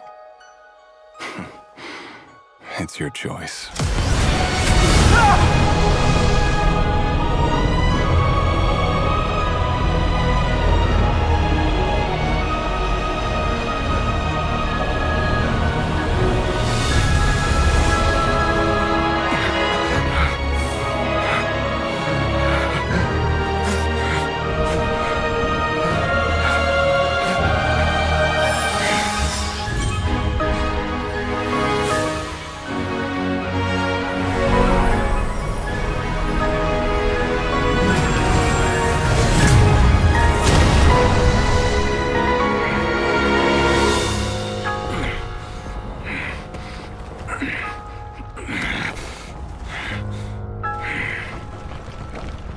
I will find you. And then, you can give me your answer.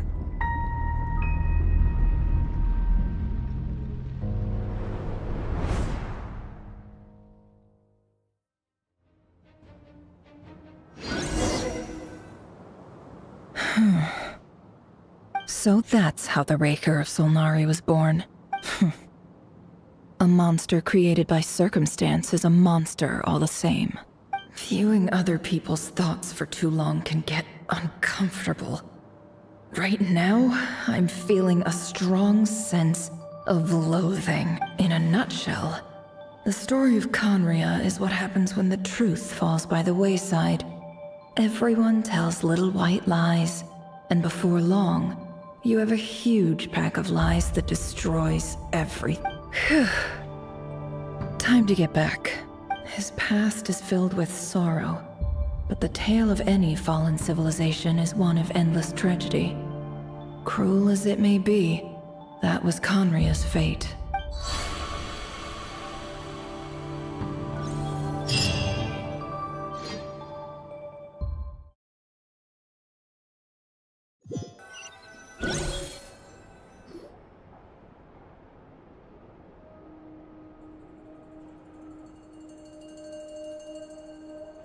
Everyone, I'm back. Can I get a standing ovation? Never! How are you holding up? Feeling okay? She She's fine. Boss is a pro. Yes, I'm fine. You will have seen the events of Rerir's life through my thoughts. It's now clear that he is just a regular nobody, driven by personal tragedy, as he said himself. I mostly agree. There's only so much we can know about him from his memories alone, but they did give us a clear glimpse into his life in Conria. However, I would not consider Rerir to be a nobody. He was deeply involved in the events of that era. Yet, when the catastrophe of a generation strikes, nobody is safe. Sounds to me like you're speaking in riddles again. Is this you urging me not to abandon the people of KRAI in their hour of need? That's not what I meant. Although I do hope you choose to remain a part of the plan. Without you, the mission ahead will be all but impossible. Then try to remember that I respond better to the carrot than the stick. And I don't appreciate being bossed around. Now, as for you, Missy, you were excellent.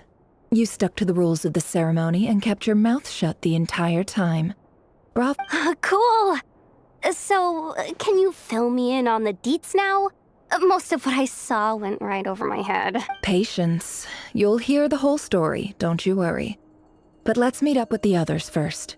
It will save me narrating it twice. Yehoda? Yes, boss! Let me get that door for ya. That's more like it. For a moment there, I was worried you'd forgotten about the first clause of your employment contract. Forgive my curiosity, but what does the first clause say?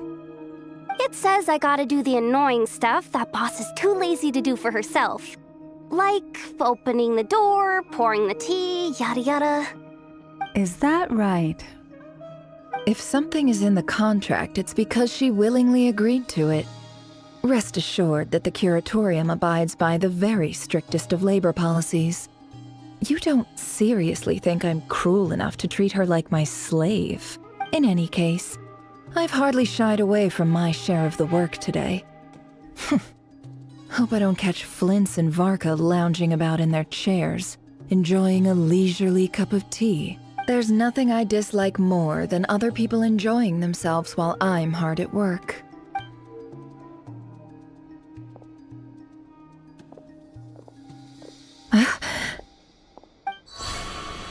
Oh no.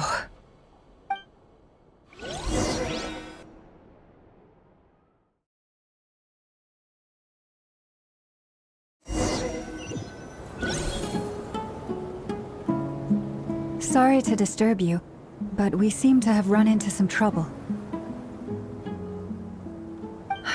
Evidently so. Don't worry, I'm not about to leave you to fend for yourselves. I'm not that kind of boss. And it would go against the Curatorium's labor policy. I'm sorry? What did you hear me say? I wasn't talking about labor policy. Wait. How long have I been standing here? Not long. You just appeared by the door a moment ago.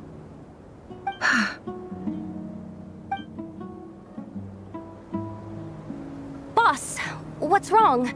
You look like you've seen a ghost. We've been tricked. We never left at all. Somehow I hallucinated that whole scene back inside the office. Hallucinated? But how?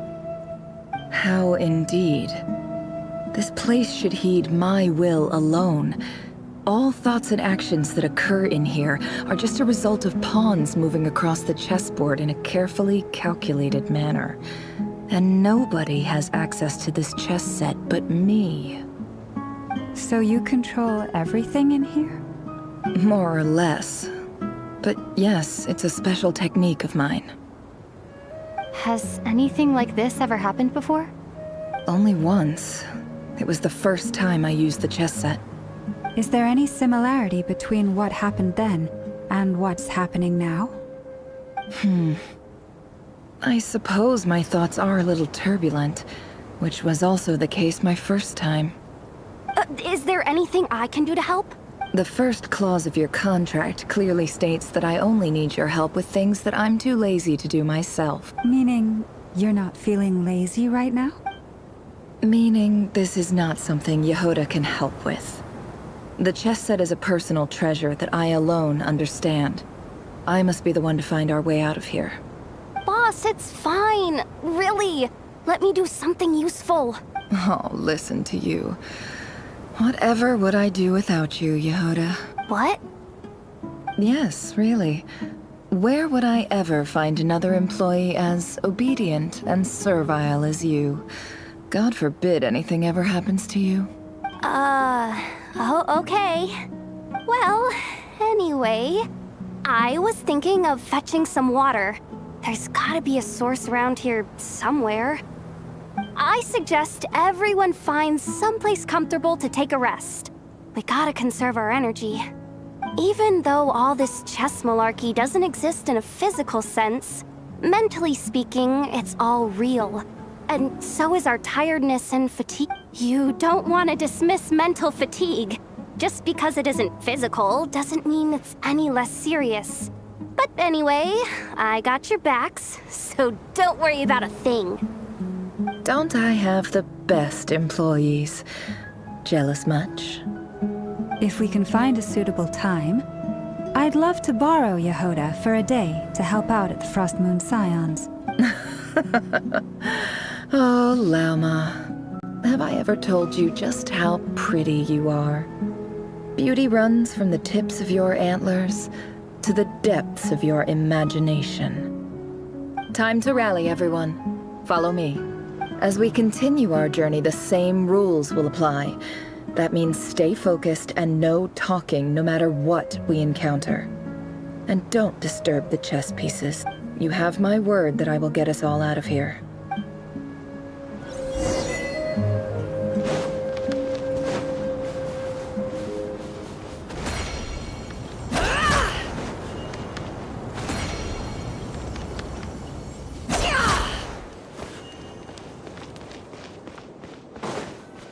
This place looks familiar. That's not a good sign. I wasn't expecting visitors at this hour. Wait, is that? Oh, it's him. There you are!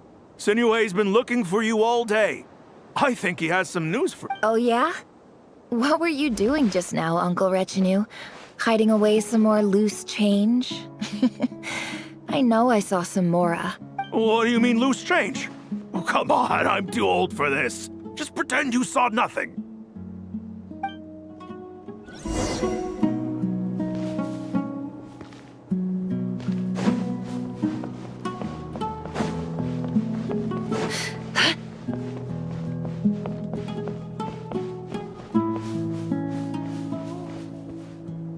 Hey, kid. Mind telling me what Sinuhe's been up to recently? I'm trying to get in his good books and I need a way in. Get in his good books? Why? What do you want with my dad, Uncle Apepi? I've written a new song. I was hoping to showcase it at the next festival, but I'll need his approval. A new song, huh? I'd love to stay and listen, but unfortunately, Uncle Retinue says my dad's looking for me. Well, there's plenty of time and I'm not going anywhere. See that pile of stones? I'll be sitting there warming up my vocal cords. Come find me when you're done. Pile of stones. Got it.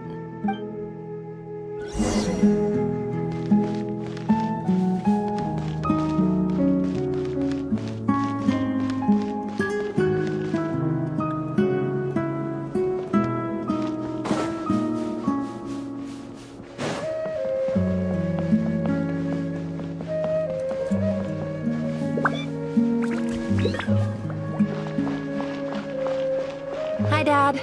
Uncle Retinue said you were looking for me. Ah, there's my little princess. If you'd gotten back just a little sooner, you could have shared the spoils of war with me. Spoils of war? Who were you fighting against, Dad?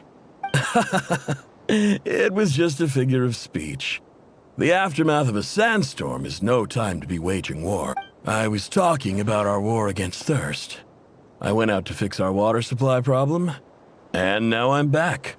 Which means... We have a well again. That's right. I found a new one and brought back as much water as I could carry.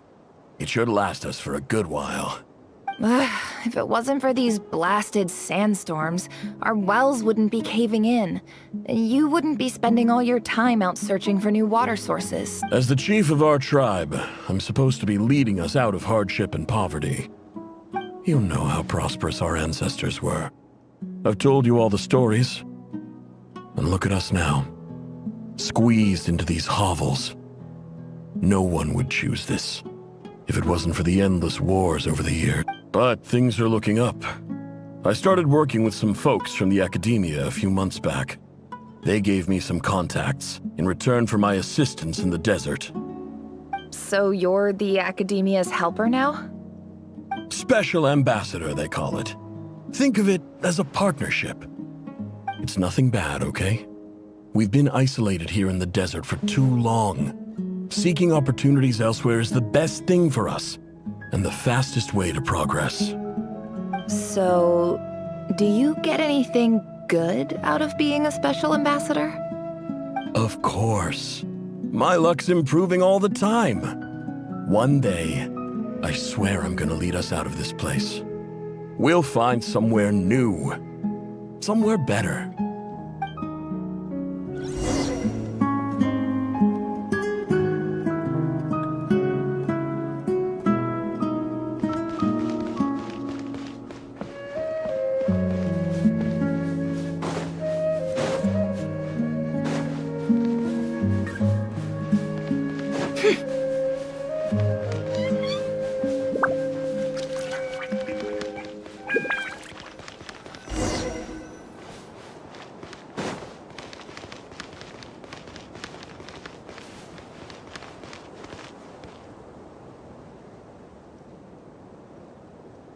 That's our well, and you know it! You stole from us! Well, you've gone from chief to thief, and now you have to face the consequences! Did you really think you could take our water without permission and get away with it? You're either brave, stupid, or both. And that Special Ambassador Act? Yeah, nice try! We spoke to the academia. They said it was all news to them. You're a liar and a cheat!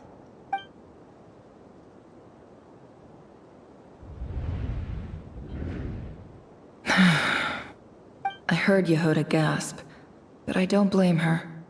Most people are terrified by the sight of blood. Corpses strewn across the ground. The wounds are clearly from scimitars and daggers. The desert dwellers' weapons of choice.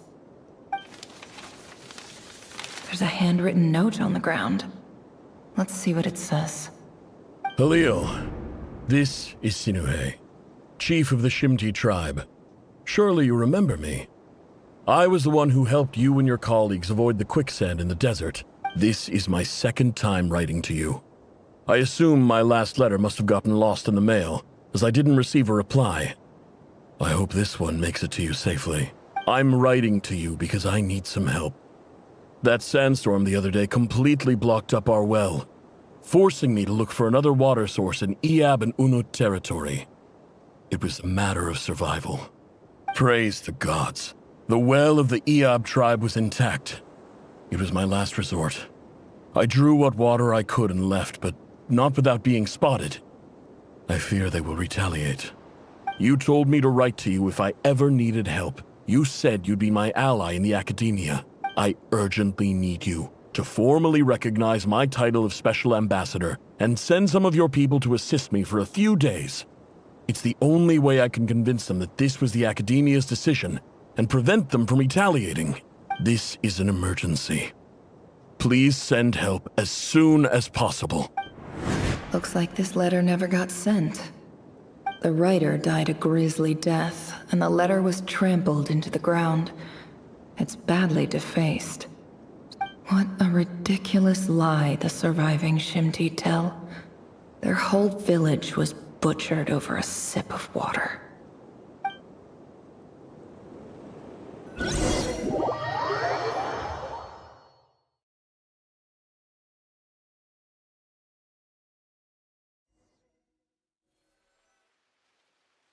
officer. Welcome. Welcome to our humble village. I thought you would at least have the courtesy to provide some respectable libations. This is the finest wine our village has to offer. I promise.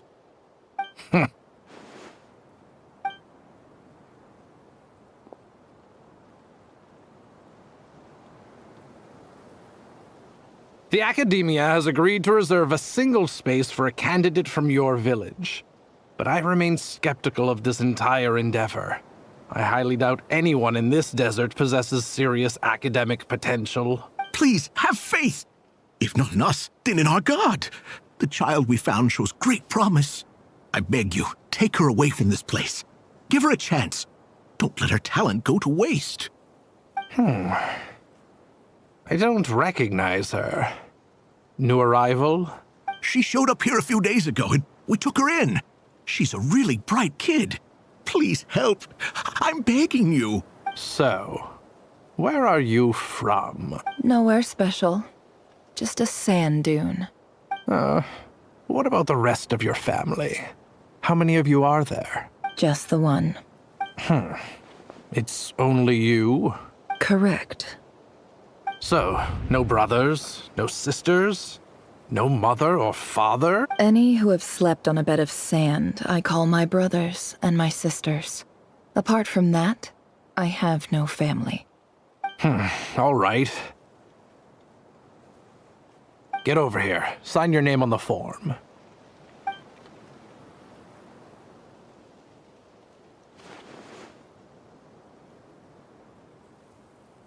Never? You're rather fair-skinned for a desert dweller.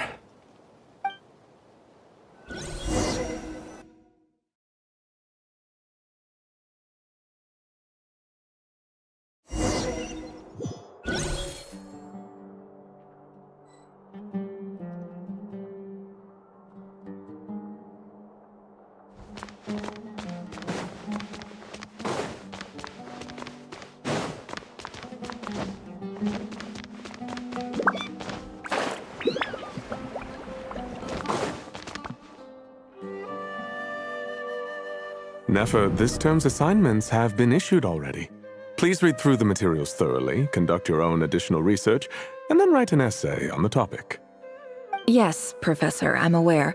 I just had a couple more questions I wanted to get your perspective on. Oh? Please ask away. Well, I saw the other students' problem sheets, and I couldn't help but notice that my assignment is much easier than theirs. Do you really think I'm a weak student? A weak student? Goodness, no. Quite the opposite. You have a sharp mind. Almost too sharp. I think what you're saying is, a weak student wouldn't have noticed the discrepancy. And if they did, they certainly wouldn't complain about the lighter workload. You see, sharp as they come. You see things the way they are. And I'm sure you know why they're like that. Because of where I come from. Because I'm different. I'm sorry, Nefer. I don't like it any more than you do. It's just... Anyway, you said you had a couple of questions. What's the other one? I wanted to check. If someone sent me a letter to the Academia, where do I go to collect it? Ah, your family wrote to you. Well, as long as they put your name on the envelope, someone should hand it right to you. Not exactly. It's not even a recent letter. I was just curious where the mail would end up if no one collects it. The House of Dana, I expect. I know there's a box for unclaimed mail somewhere in there, probably sitting on a shelf. Whatever you're looking for, that'd be the place to start. Okay, got it. Thank you, Professor. Oh, don't mention it. Honestly, I feel like I failed you. I'm supposed to be your teacher, but I haven't taught you anything. Hey, don't say that. You're a great teacher, and you do your best for all your students. But the rules are the rules. You're not allowed to teach students like me. It's not just the Academia either. The whole world bends over backwards for the successful, and leaves the losers to suffer and die. Oh, my dear child. Don't tell me you've given up on life already. I haven't. I just think that if you want to make it in this world, you have to find a way to become successful.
This must be it.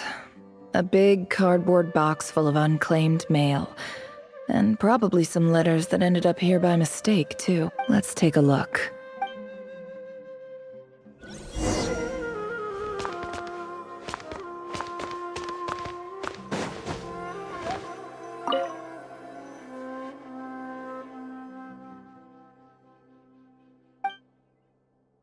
A dilapidation survey from Port Ormos. Looks like it's from a Core of 30 representative. What a strange thought. A bunch of mercs losing sleep over rundown buildings. This one was never even opened. I guess the recipient didn't care what the Core of 30 had to say about anything. Who was it addressed to? I don't recognize the name, but it must have been a Ksharawar professor. This one is addressed to the Immorta Sage. The title is Changes Observed in Satyavada Life Symptoms. Why do all these letters read like full-blown dissertations?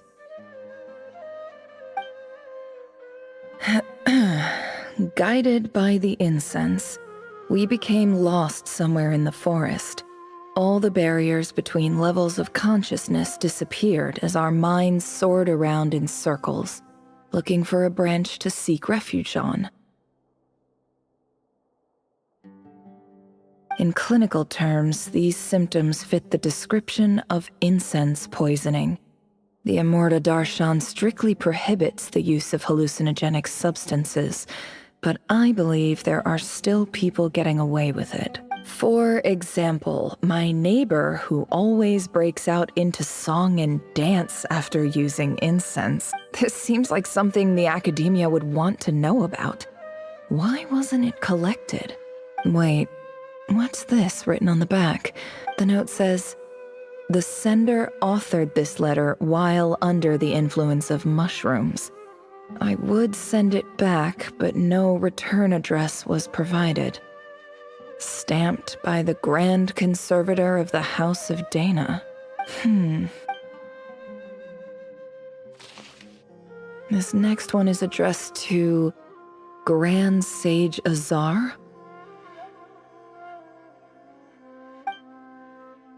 A few words of protest regarding recent changes in Sumeru's educational policy. In recent years, the academia has taken on a small number of students from the desert region, as per the policy to this effect. However, it appears to me that these students have not, in fact, been provided with educational opportunities that are, in any meaningful sense, equal to those enjoyed by their peers, as well as receiving dumbed-down assignments and perfunctory tutoring. They do not even have full access to the Akasha system. Education is the fundamental purpose of this institution, which should go without saying in a nation whose founding virtues are knowledge and wisdom. I ask you, is the lip service we pay to the policy of education for desert students truly the standard of pedagogy to which the academia aspires? As Grand Sage, policy decisions are your prerogative, but do not forget your roots. You and I were once students too, as was everyone else in this institute. I do hope you will give some serious attention to this matter. I encourage you to discuss issues like this with myself and others, and listen to some alternative opinion. Great letter. Shame it didn't get to where it needed to go. And the sender is... Huh? Sage Cyrus of Spontamod. I didn't realize anyone else even knew how bad students like me have it in this place. So this is where letters from the Sage of Spontamod end up? Nice one, Grand Sage. Really enlightened leadership. Whatever. This isn't what I came here for. Moving on. I'm not exactly holding out hope that a letter sent from the desert would even make it here. But if it did, where else would it end up if not in this box? I can't believe how much discarded mail there is. Must have been years since someone last went through it all. And this is just one box. The whole House of Dana is boxes on shelves. I don't believe for 1 second that any human being has sat down and read through all the documents in this place. Who has that much free time on their hands? Wait, could this be it?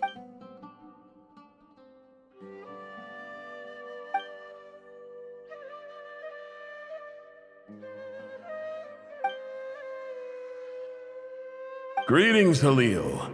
My name is Sinuhe, chief of the Shimti tribe. I was the one who came to you and your colleague's aid when you ran into trouble in the Great Red Sand. I don't know how well you remember it now, but I brought you to safety and gave you some water and other supplies. You seemed very pleased and told me your name. In my tribe, learning a person's true name is serious business. And I therefore see you all as friends. You were kind enough to leave your contact details, so we could stay in touch. The Shimti tribe lives a harsh, nomadic existence in the desert. You were sympathetic towards my plight, promising to make me a special ambassador of the academia and help us find a way to make a better living. This brings me to my reason for writing.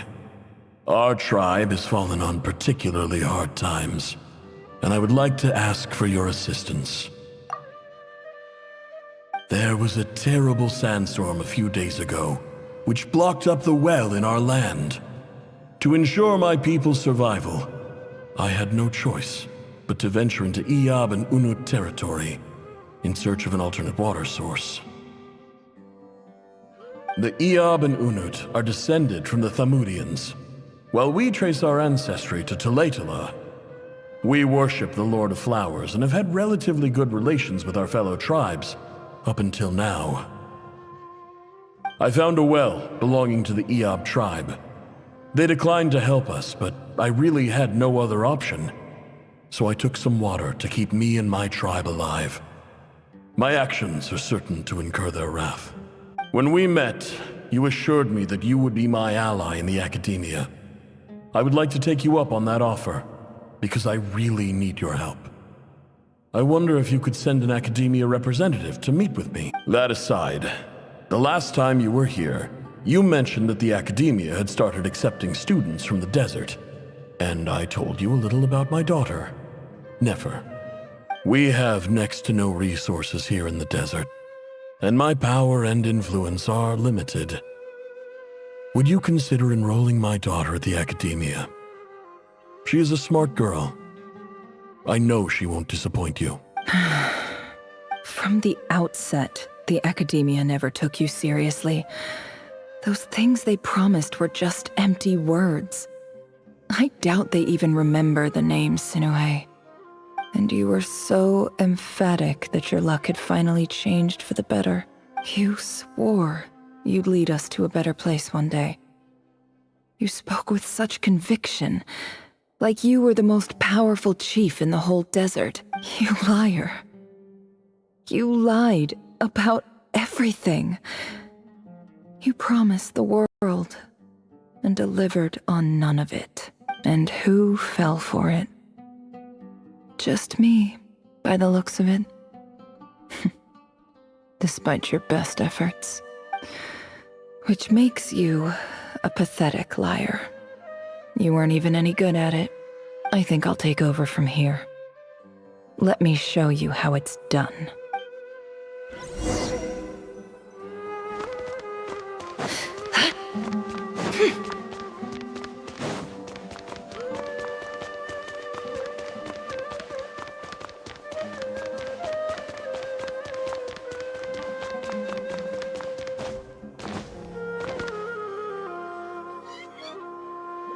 I just came to say goodbye.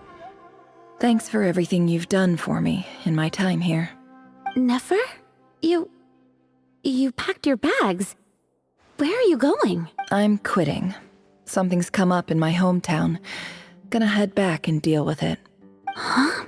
But this was a hard-won opportunity for you. You know that better than I do. It was. But it doesn't matter. I have more important things to deal with, and they can't. Oh, and I didn't want to overfill my bags, so I left some incense on your desk. What's wrong? I thought you liked incense. Although, I did read somewhere in the House of Dana that it has hallucinogenic effects. Don't use it all at once. Isn't this the stuff you brought from your hometown? You're just letting me have it? But you said it's a rare and valuable commodity. Yeah, about that. I lied. It's not rare at all. There's this bunch of ruins near my hometown that are practically overgrown with this plant. It's not worth much. Keep it. It's fine. But Nefer... All right. That's all from me. You take care.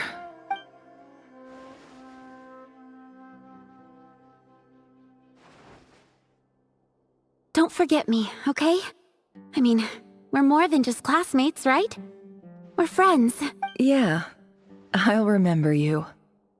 I lied again. That incense is worth a fortune, and it's a rare find even in those ruins. And as for remembering her, I have far too much to do when I get back.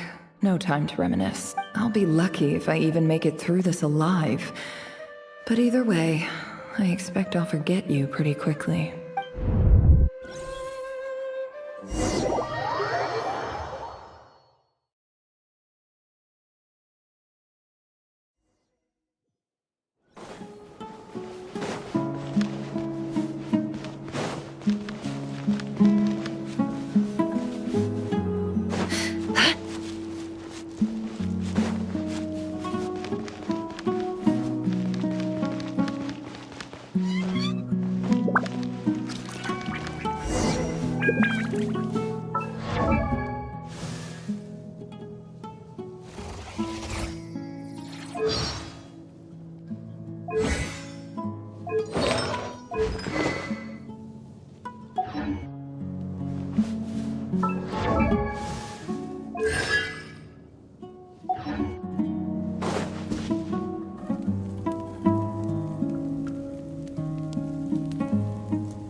It's a pleasure to meet you, Mr. Arif. So, what does the Academia want? Since they've sent their special ambassador, I assume there's a big business deal to be made. If not, I'd be very disappointed. Please, sir, lower your blade. You're lucky I'm the one they sent. Not all special ambassadors share my admiration for the Iab people. The ever-shifting balance of power in the desert reduced the once great civilizations of this region to rubble and sand. But the story of the Iab has a very different trajectory. Others grew weak, but you grew strong, beginning in obscurity and moving to prosperity. You're the only ones who defied the trend. Huh. So, you do know who you're dealing with? This well is the perfect symbol of your strength, is it not? It used to belong to the Unut, but it looks like you have control over it now. You're not wrong. But I'm sure you didn't come all this way just to flatter us. Of course not. I came to bring you some very good news. Some information that recently came to light, which might just be your ticket to freedom. Records uncovered by the Vahumana Darshan show that a certain well currently under Iab control is built on top of some ancient ruins. These ruins are of great archaeological interest to the Academia. I checked the map carefully on my way over here, and I'm confident that this is the well in question. The Academia is offering 50 million mora in return for excavation rights. 50 million? No, wait. If these ruins are as important as you say, 50 million's a little low, don't you think? Don't get greedy, Iab. We know far more than you think. We know that you seized this well by force. Wasn't that the first step in your rise to power? To drive away the Unut and steal their water supply? So what if it was?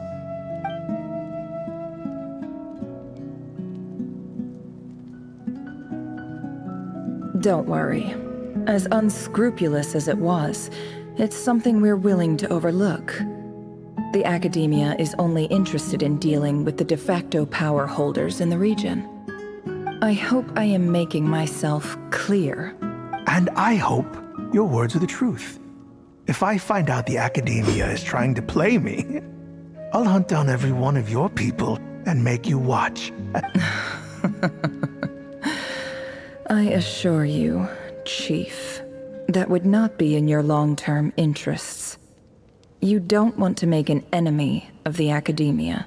You see how I'm dressed, don't you? I appreciate that you've never been to the rainforest, but surely even you recognize an ambassador's attire when you see it. And what does a barbarian like you have to lose anyway? You really think the Sumeru Academia would bother to come all this way just to lie to you? We have more important things to worry about. All right, I take your point. The Academia is the highest authority in the land. I'm sure you're trustworthy people. In that case, we have a deal. We will sell you the excavation rights. I'd like to thank you, Ambassador. This is good news indeed. Excellent news. In fact, it calls for a celebration. Would you do us the honor of staying a while and enjoying some Iab hospitality? Gladly. I am partial to wine myself, and I trust you are as well. So let's indulge in a few drinks together, in celebration of this momentous occasion.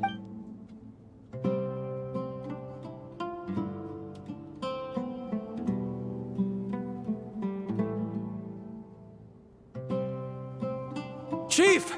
Chief, it's an emergency! It's the Unut. They've taken the well. What? Well, don't just stand there. Take it back. Yes, Chief. I have every confidence in the Iab's military superiority, and yet... What is it? The Unut's response was alarmingly fast. The day after we reach a deal, they seize the well. This can't be a coincidence. Perhaps there is a traitor in your midst. I don't think so. I am obliged to remind you, Chief, that the Academia will only deal with the de facto power holders. If you cannot regain control over the well, I'm afraid you won't see a single mora of that 50 million. No! Please, Ambassador, just give me some time. I swear the Unut will not get away with this. That well is ours, and so is the mora. Glad to hear it. I will wait here for an update. If there is a traitor, I will find them. In the meantime, make yourself at home. I'll report back as soon as I have an update. Much obliged. Wow. All it took was a few words and I've got him wrapped around my finger. What an amazing feeling.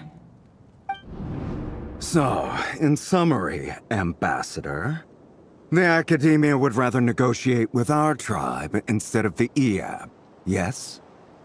The EAB are ruthless murderers who don't listen to reason. And now they have the gall to interfere in our research projects in the desert region. So let me ask you, Chief. If you were the Academia, what would you do? Kill them all, of course. Precisely. The Academia does not tolerate those who stand in our way. The EAB have held back our academic pursuits for too long, and our patience is wearing thin. At the same time, there is simply no way that the Academia can be seen to be intervening in desert affairs. I'm sure you understand where I'm coming from. We have our own rules out here. If the rainforest dwellers raised arms against a desert tribe, it'd start a bloody war. Right. We can't confront them ourselves, but we can support their enemies. The Unut have always had strained relations with natural allies. Weren't the EAB your allies once? You were quick to send them after us to protect your interests back when we stole that water. And now look at you. You're at each other's throats. Let me be clear. The Academia wishes to collaborate with the legally recognized rulers of the desert in this matter.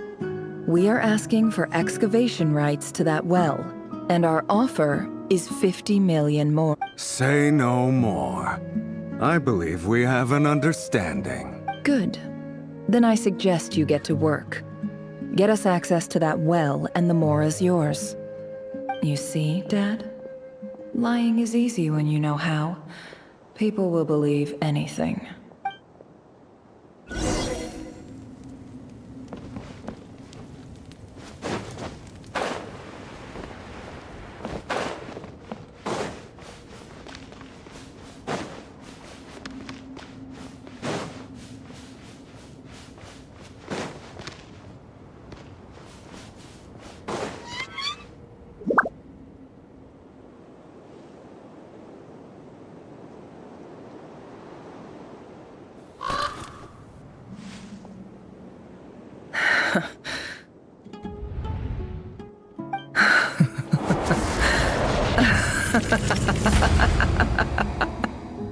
Look at yourselves. You may be vile, savage monsters, but your butchered bodies bleed like any others. You're no different. You're nothing special at all. The monsters who destroyed my home, they're just ordinary, petty human beings. What a joke. I think we're even now. Maybe I've even done the desert a favor. It's a better place without all these people around.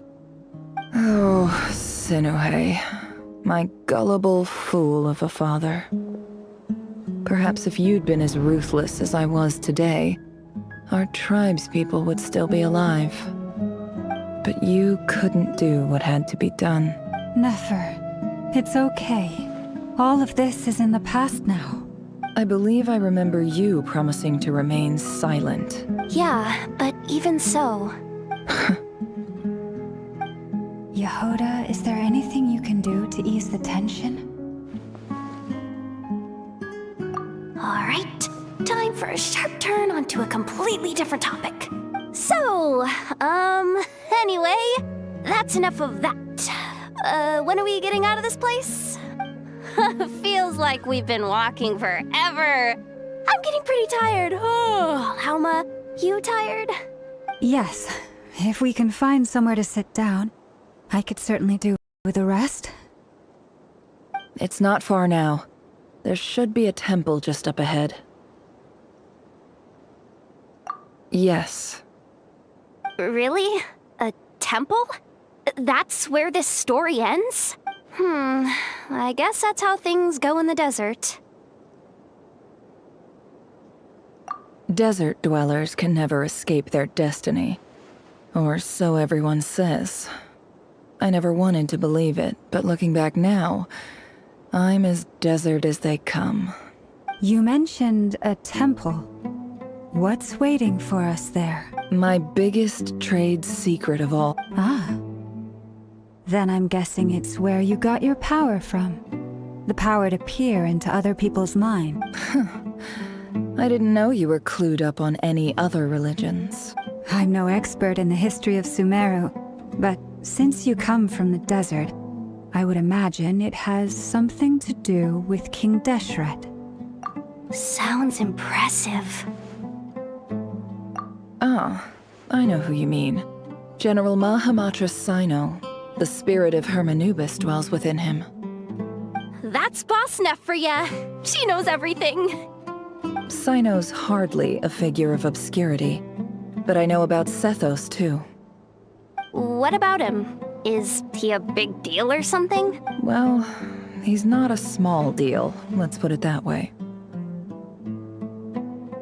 Please, this is the bare-bone basics. Save the flattery. Thanks for your patience, everyone. I'm sure it's been a lot to take in. With any luck, that's our exit just up ahead.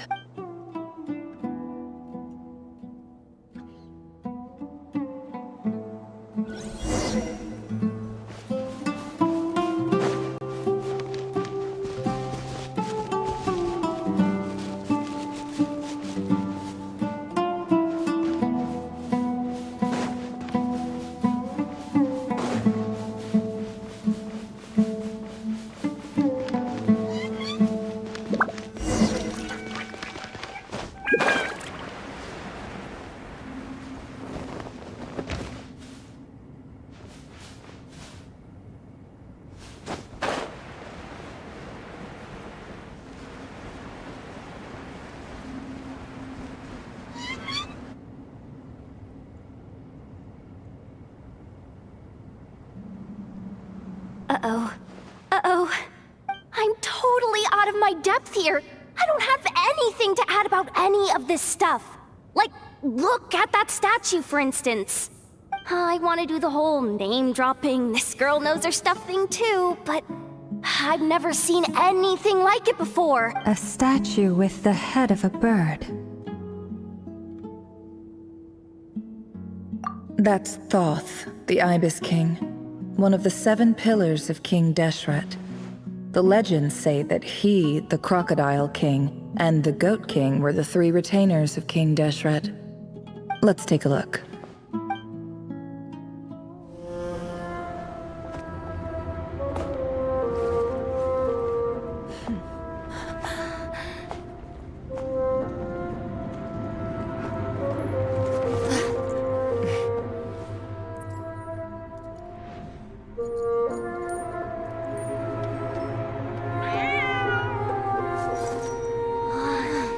It's just Ashru. So, all is well?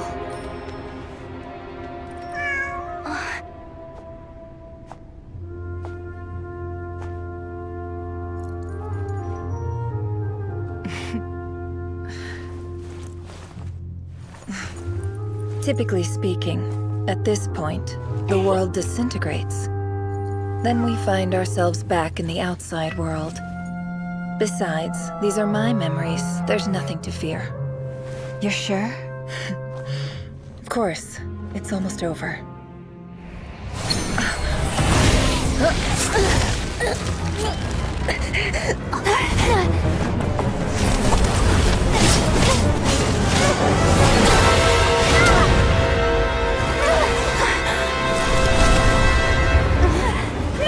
Hold on!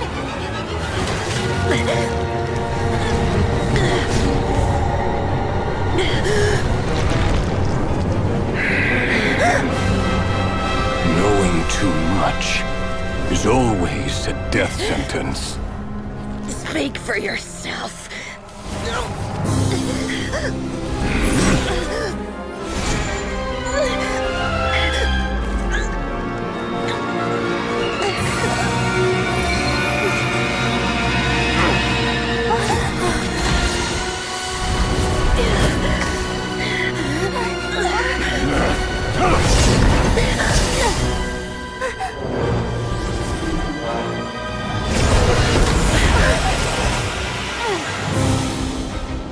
How repulsive.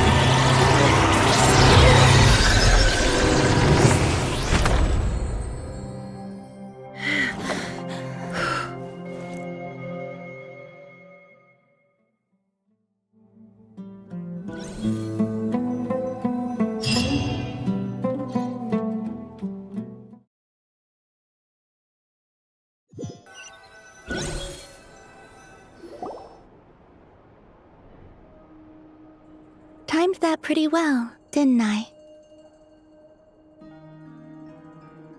It's okay.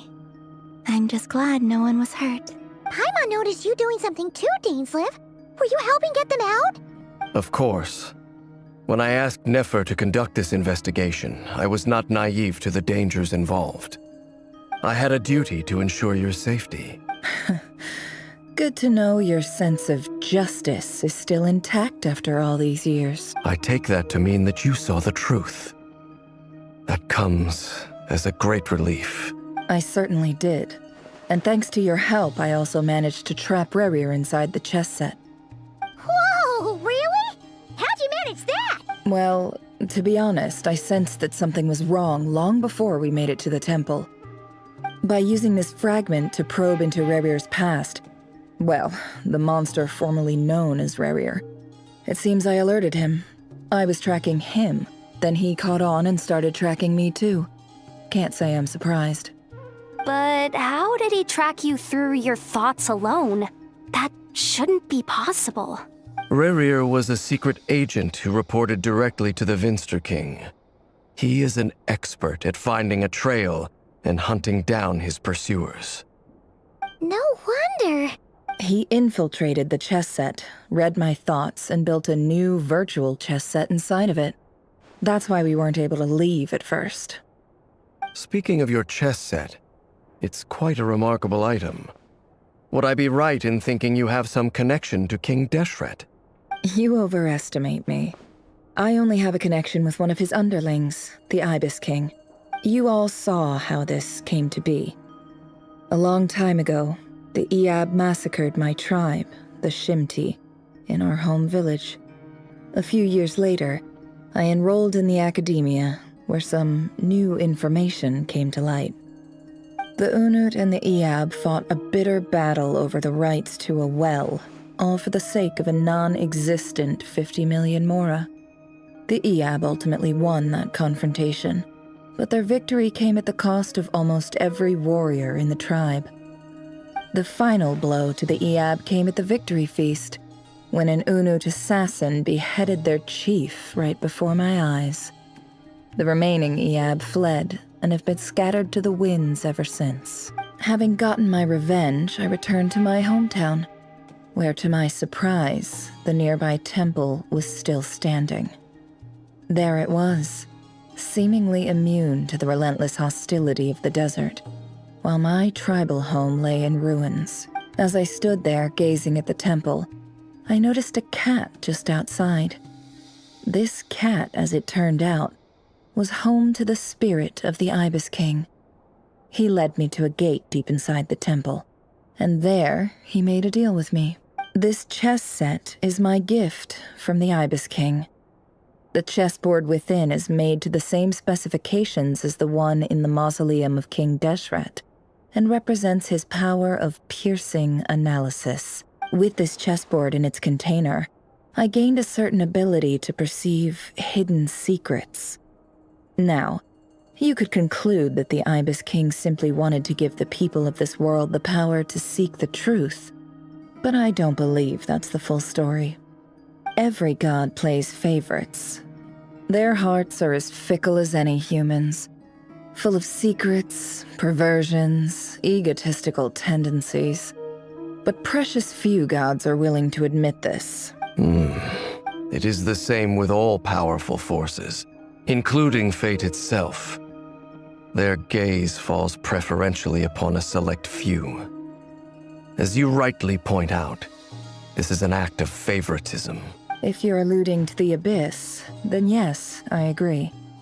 Gather the others. It's time to share everything I've learned.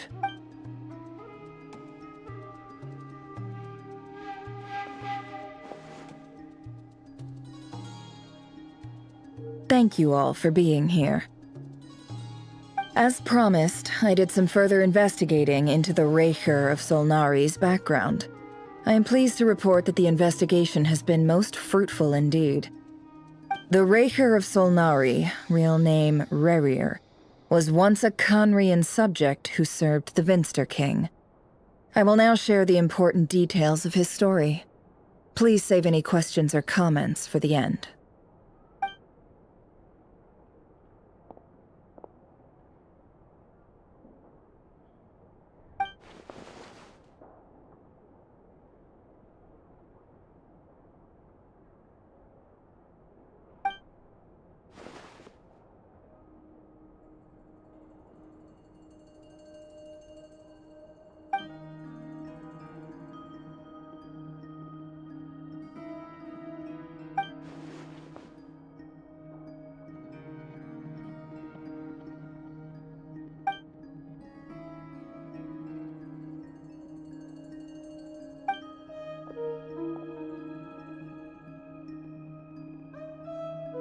So that's why he's so obsessed with the moon. A tragic tale, to be sure. But it does not excuse his many transgressions. No matter how much Rerir suffered in the past, the fact remains that he is what we know today as the Wild Hunt, wreaking havoc upon innocent lives in KRAI. He becomes more dangerous with each passing day. If left unchecked, it is simply a matter of time before all of Teyvat suffers the consequences. This is a threat that the Knights of Favonius cannot ignore. A question for Miss Columbina. Forgive me if this is presumptuous, but have you ever seen the spatial gateway that appeared in Rerir's memory? Never. But I have heard stories of something called the Moon Gate, and this seems to fit the description. Miss Lauma, any thoughts on this? In the lore of the Frost Moon Scions, the moon is believed to hold many secrets. Some sources speak of ancient knowledge, others of a gateway to the unknown. The term Moon Gate is one I have heard before. But as is the case with all of our legends, there are no records of any first-hand witnesses. We cannot know whether it truly exists. Then back to Miss Columbina. As a moon goddess yourself, do you have some idea of where the Moon Gate leads to? Not at this stage, sorry. I do hold the power of the Frost Moon, and my strength is recovering well. I can sense that the gate would open at my command, but... But there's more to the power of the Frost Moon than that? Yes. A moon goddess has the right to open the Moon Gate, since it is a path to the moon. But as never mentioned, holding open a spatial gateway takes a huge amount of power. And right now, I need to conserve my energy to fight the Raker of Solnari. I'm afraid this is one mystery we may have to leave unsolved for now. I agree. Better to save your strength. But if you'll humor me for a moment, I have a bold conjecture of my own regarding the world beyond the gateway. I highly suspect that neither Tholindis nor Rerir made it through unscathed. The evidence pointing to this is the fact that the Raker of Solnari exists in the form of countless fragments. With the abyssal power he wields, no ordinary foe can touch him, let alone tear him to shreds. And yet, the Wild Hunt proliferates wherever his scattered fragments lie, drawing hordes of monsters to many different locations across the land. So your theory is that Rerir was physically torn to shreds by some powerful force? Hence, why the Wild Hunt is a distributed phenomenon, rather than a unified one? Makes sense to me. Explains why the Wild Hunt is so pervasive, and why he's been trying to piece himself back together. He was whole to begin with, and he wants to be whole again. Without the power of the Abyss on his side, he almost certainly would have perished the moment he was torn apart. But the Abyss, much like a curse, has kept him alive. I could not agree more. The power of the Abyss is most surely a curse. It is a compelling explanation, and one that accords with my present understanding of Abyss creatures. Whether the life form in question is primitive or advanced, if a curse has extended its lifespan unnaturally, it will continue to survive in spite of everything. This raises some interesting questions. I will run some experiments and see if there is any validity to my suspicions. That being said, regardless of whether my research bears fruit, I would like to thank Miss Nefer for conducting such a thorough investigation. Already, it has greatly enriched my understanding of the entity we face. My pleasure, Mr. Albedo. I too hope that the information I have shared today proves useful as we look to formulate the next stage of our plan. Hey!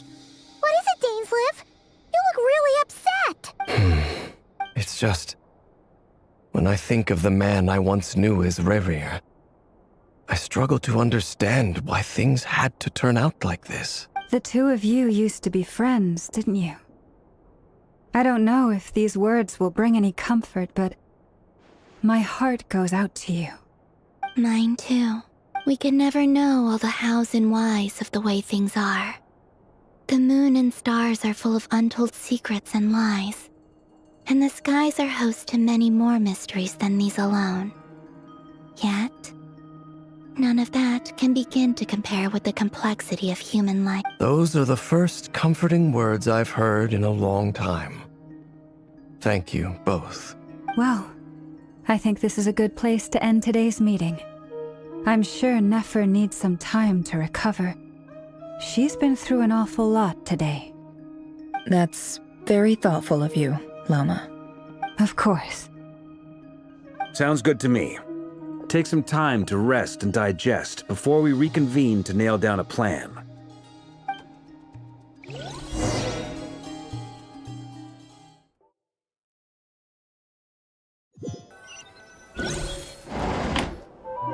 Hey, is this a bad time? Hope I didn't kill the conversation.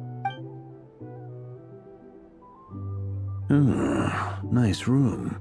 Oh, I'm not coming in, though. Why not? It's just a hotel room. If it's all the same, I'll just stay out here. I might not look the part, but I'm technically a knight. Barging into people's private quarters isn't the kind of thing we do.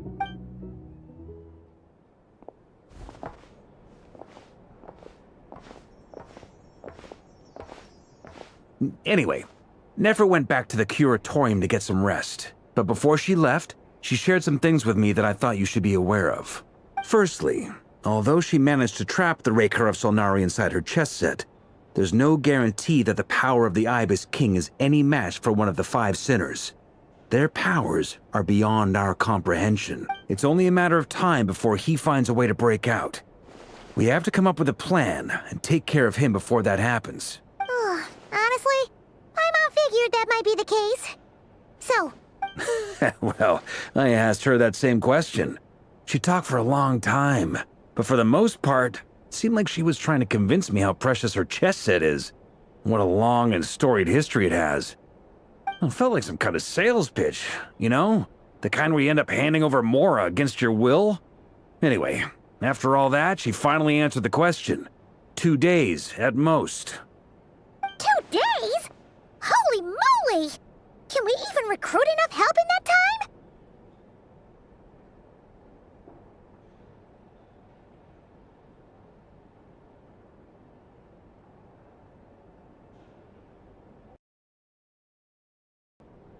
That remains to be seen. Which brings me to the second issue. Dainsleif is obviously conflicted about this whole thing. But given how little time we have, there's no way we can pull this off without his help. You have some history with him, right? Do you think maybe you could talk to him for us? Great. I appreciate it. All right, on to item 3. So, Albedo, Durin, and I put our heads together and came up with a plan. Can't promise it's gonna work yet, but at least it's a start. We figured we'd bounce the idea off you first. We'll explore it further once everyone's recovered. Oh, Paimon's dying to hear this. All right, so here's what we're thinking.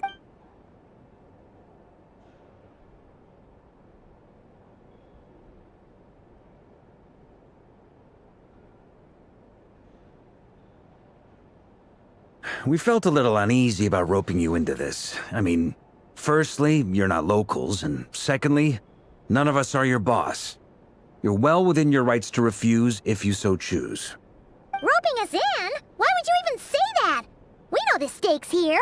It's all of us against the Rayher of Solnari, or none of us stand a chance. I choose my words very intentionally, I'll have you know. I like to think there's an art to striking a down-to-earth tone even when the stakes are through the roof. Sir Varka, I have a few thoughts about this plan. I'm all ears.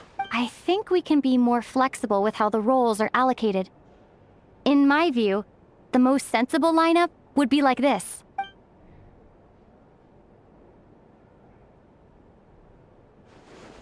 I see your point, yeah.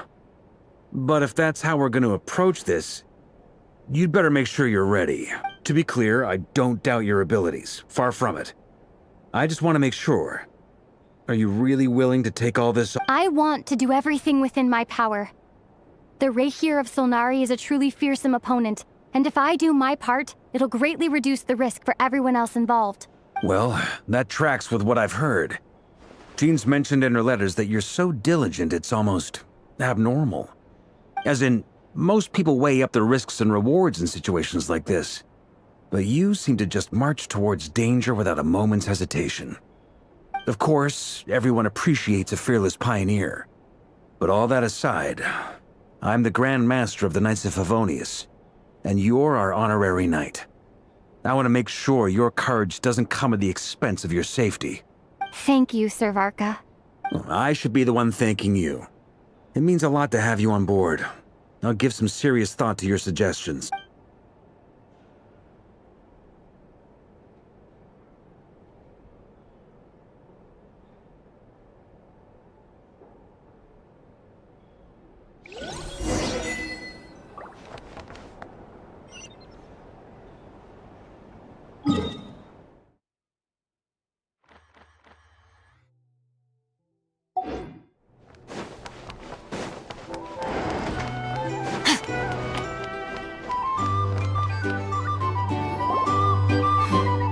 This is a thorough plan, but I do have one last question before we take action. How can we be sure that our enemy won't leave the designated area? Great question. Albedo's been hard at work analyzing Rayher and the Wild Hunt's behavioral patterns. His conclusions are as follows. Firstly, from the earliest known confrontation until now, Rayher has never displayed any ability to manipulate the dimension of space. So it's unlikely he has any power in that domain. Secondly, he seems to have a particularly strong vendetta against our group.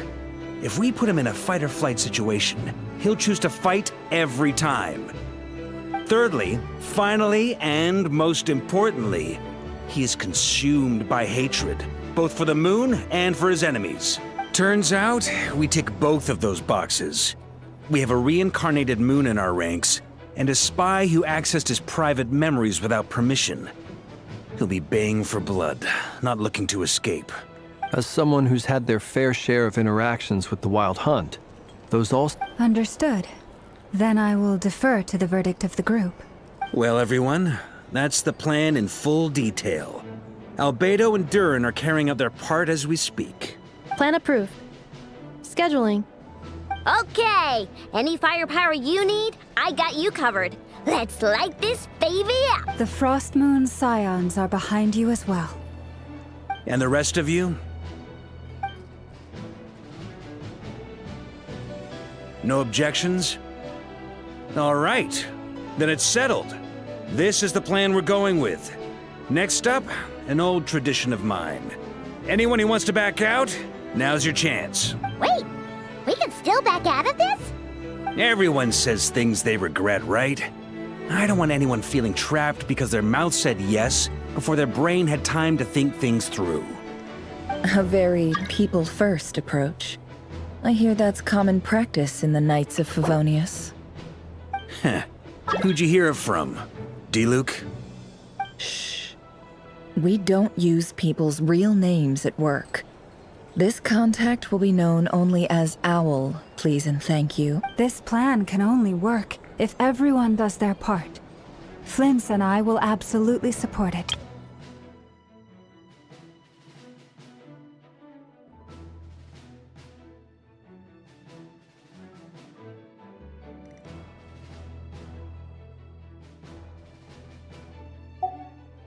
We shall indeed. You'll be glad you accepted our help. Also, you are the last person I expected to see here, Miss Dory. It's not often I get called Dory in a work context. My peers usually call me Lord Sangama Bay. So, the longer your name, the higher your net worth. Is that the idea here? In that case, Mr. Flint's here must be worth a fortune. That's right, I know your full name. It's... The walls are thin here. I'd appreciate you keeping that a secret. Okay, fine. I'm actually only here as a favor for someone else. Do you have any idea how much it would cost to hire me otherwise? Oh, does this mean someone out there actually has the power to boss Dory around? It most certainly does not. We have a long-standing and mutually beneficial business partnership. She's actually the mom of a friend of yours. Said mom supplied me with a great little trinket, but now that lady's ruined everything. If I don't start building a little goodwill now, my whole business in KRAI is gonna go down the drain! Okay. So what exactly is so special about this pendant? It's a lucky charm that a great mage made for me. We have a business relationship, and she was worried that something bad might happen to me. So, she wanted me to have something that can store power to protect myself with. I finally got it all fully charged up with Kuvaki, and then never went and used it all up at once! Never lost so big in my life! You're right. It was all my fault. I didn't mean to drain all the Kuvaki in the pendant, but I'll make it up to you. You will? Well, in that case, how about you give me your chess set, and we call it even? I knew you'd say that. Well, it's yours if you want it. In fact, take it now, and I'll even throw in a free Raker of Solnari. Deal? You're putting me in a difficult position here. It's a very useful thing to have around, but I have a funny feeling it won't be around much longer. I guess we'll see in a couple of days. Looks like bankruptcy for me. Hey, don't be so pessimistic. See this through and you never know. You might find a new business opportunity on the other side.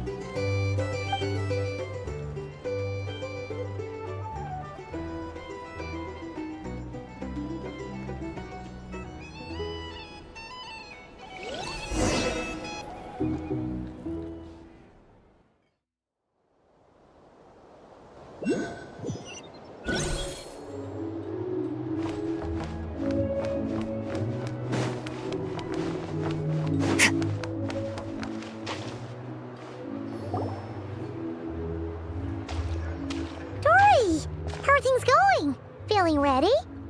Oh, I was born ready.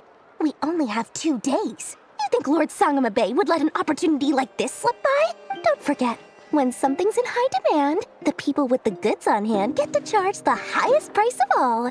Even higher than the sellers taking advance orders. Ta-da! See? It's right here. Oh, it's so pretty. Did you make it? No, I have a supplier. We go way back, so he made me a very attractive offer. Aha! No wonder you were talking about lucky charms at the meeting. You've been getting Kaveh to make them for you. That's not the full story. It actually started a while back as a project between me and the Dendro Archon.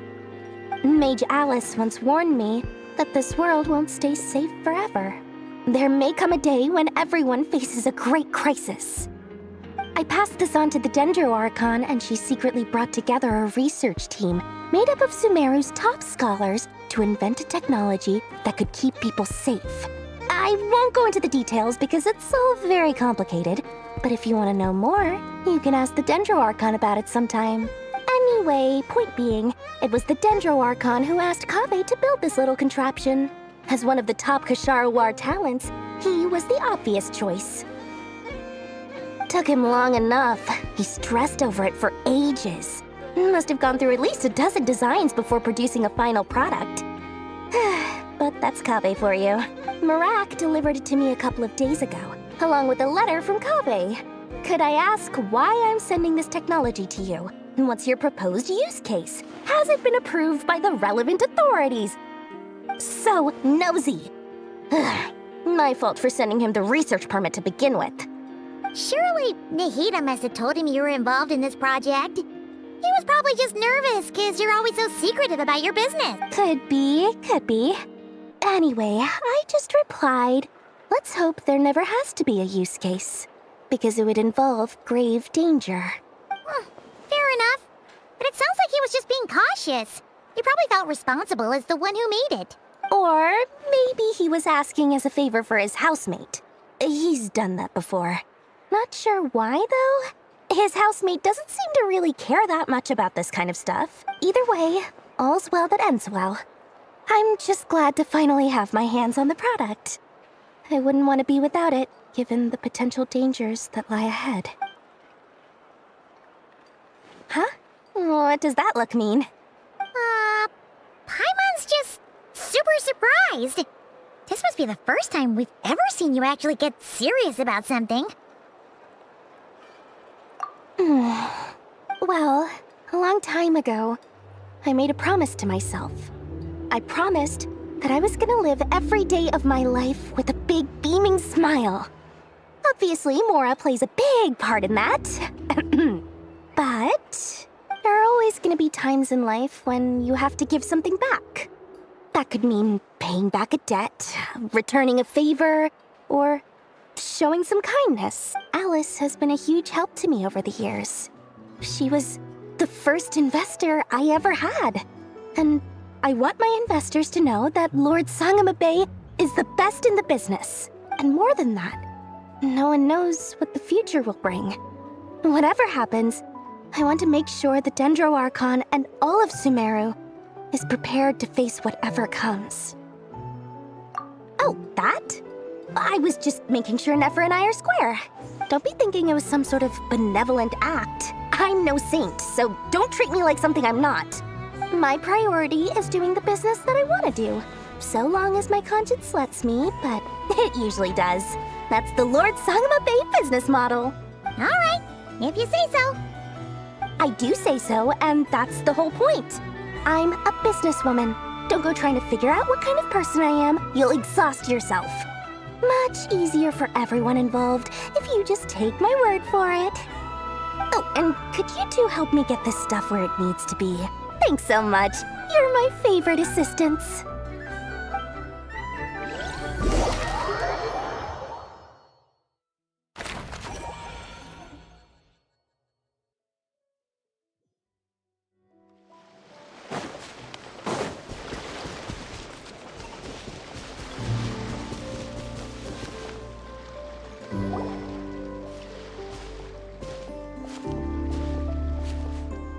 Traveler, Paimon, it's good to see you. Everything going smoothly over here? Sort of. As you're probably aware, Varka, Diren, and I captured some abyssal creatures from the Wild Hunt. Per the plan, we dissected and analyzed some samples of these creatures. The process went very smoothly. The findings, however, come with some troubling implications. What? You can actually dissect the Wild Hunt? That depends on your definition of Wild Hunt and dissection. Harmless, lifeless. These words are accurate descriptions. The Wild Hunt is an interesting phenomenon. In and of itself, it doesn't seem to possess anything akin to a human personality. But taken as a collective, the medium through which the Wild Hunt is summoned does appear to have a soul. Master griped a lot about the wise Horoptetyr, and seemed somewhat fascinated with the foul Certology. But she barely mentioned Rerir at all. I don't think that was because of his lower social standing, though. Anyway, it's a pity. I should like to hear her thoughts on the nature of the life form he has become today. It's a strange mix. The furious energy of an abyssal being channeled through a fractured physical existence. A consequence of being torn apart by an unknown power.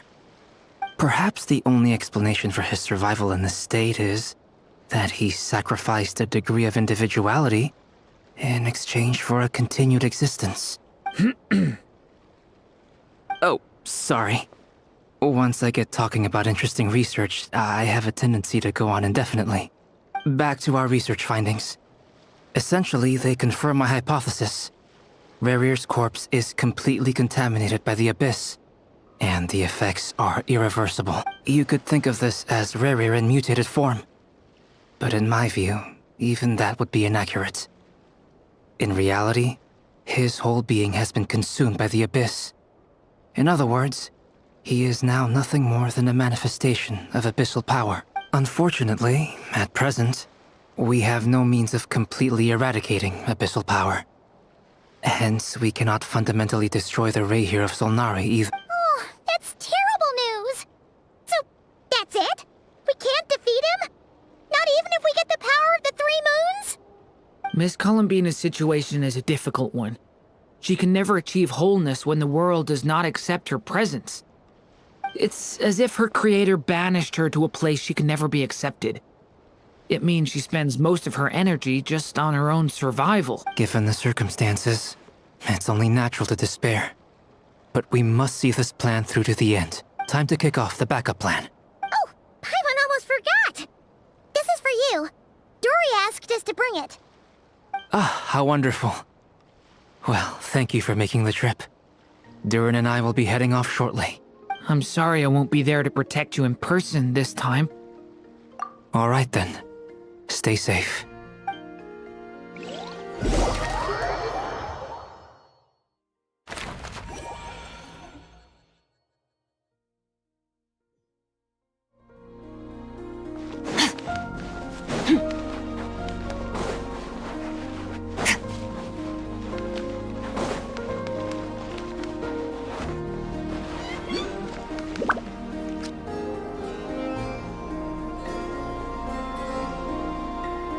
Miss Lauma, is everyone here? Yes. The fate of my flock is in your hands, Grandmaster Varka. Please keep them safe. My lady, what are you saying? Within the next 24 hours, we will face the biggest crisis the world has ever seen. This is not a burden that we deserve to bear. But I believe that we reap what we sow in this life. So I intend to act. I must do what I think is right. For me, that means fighting for the future of This gentleman is the Grand Master of the Knights of Favonius, Varka, Knight of Boreas. In my absence, please follow his lead. Hey, everyone. Guess I should introduce myself. Well, to start with, I know my way around a battlefield. The biggest strengths are honesty and hard-workingness. Anyway, point is, I don't intend to let Lauma down. I'm gonna do everything in my power to keep every last one of you safe and sound.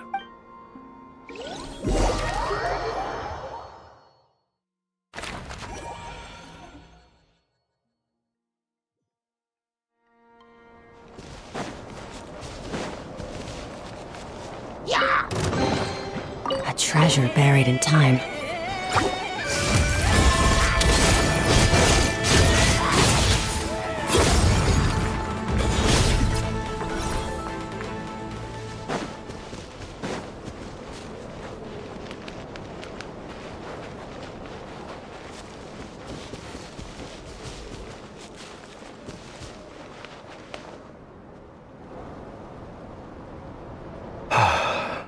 Something on your mind? Miss Columbina, was it? I believe that's how the others addressed you. That's right. Names are funny things. Have you always been called Dainslev? Yes. I take it your own name has a more complicated history. I have a different relationship with names than other people. To be honest, I'm not even sure that Columbina is my name. At least, not in the same way that Dainsleif is yours. But it's what everyone calls me, and I go along with it. A lot of my life has been that way. I get so used to things that I forget to question why they are so. I never used to think much about where names come from, or what they mean to people. Maybe something's wrong with me. You're different from other people. I sensed it the first time we met. You're more perceptive than most. I'm sure your long life and rich range of experience explains that. Do you ever find yourself missing Conria, Mr. Dainsleif? Difficult to answer. I have dreamed of the past many, many times. Sometimes I'm fighting tooth and nail. Other times I'm lying on the ground, defeated. I don't recall any happy moments from that time. It has been too long. Is that because hatred survives longer than love and affection? That would not be for me to say. I make no excuses for the grudges I bear. But whatever the reason, I remember little that was beautiful or sentimental. Thank you for your help with the Rerir situation. Without your efforts, I never could have learned the hidden truth of his story. You're welcome. I know he's your friend. Friend? He betrayed me. And I never really understood what he was going through in life. Some friendship, that is. Okay. So, do you plan to fight him with us? You see, you're torn. Now you know what really happened. You see the things he's done in a new light. I need some time. Of course. I completely understand. Anyone else in your position would feel conflicted too. Actually, I went through something similar myself recently. Something happened that changed my perspective on a situation. A situation I took for granted at the time, but now I feel very grateful for it. You mean the Harbingers who still support you, even though you've left the Fatui? Yes. I always thought they were only helping me because Harbingers are forced to work together. But then I abandoned them. A warrant was even put out for my arrest.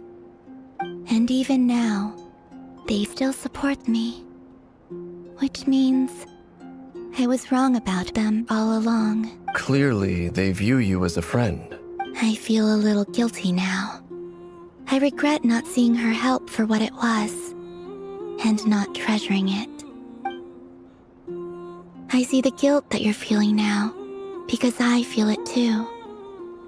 Hopefully, talking about it will do us both some good. Have you noticed that the Traveler and Paimon are over there? I think they've been listening. Huh. Shall we say hello? Sure. Hello. Ah! They caught us!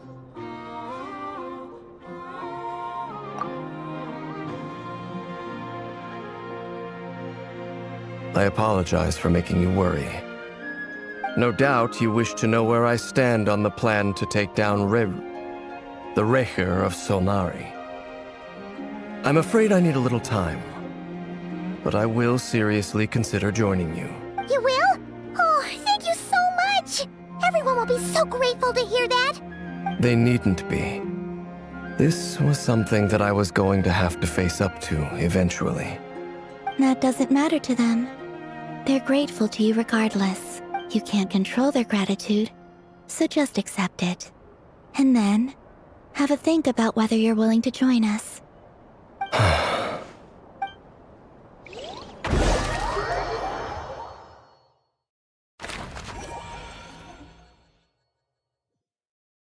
It's nearly showtime! Let's go rendezvous with the others. You know the place.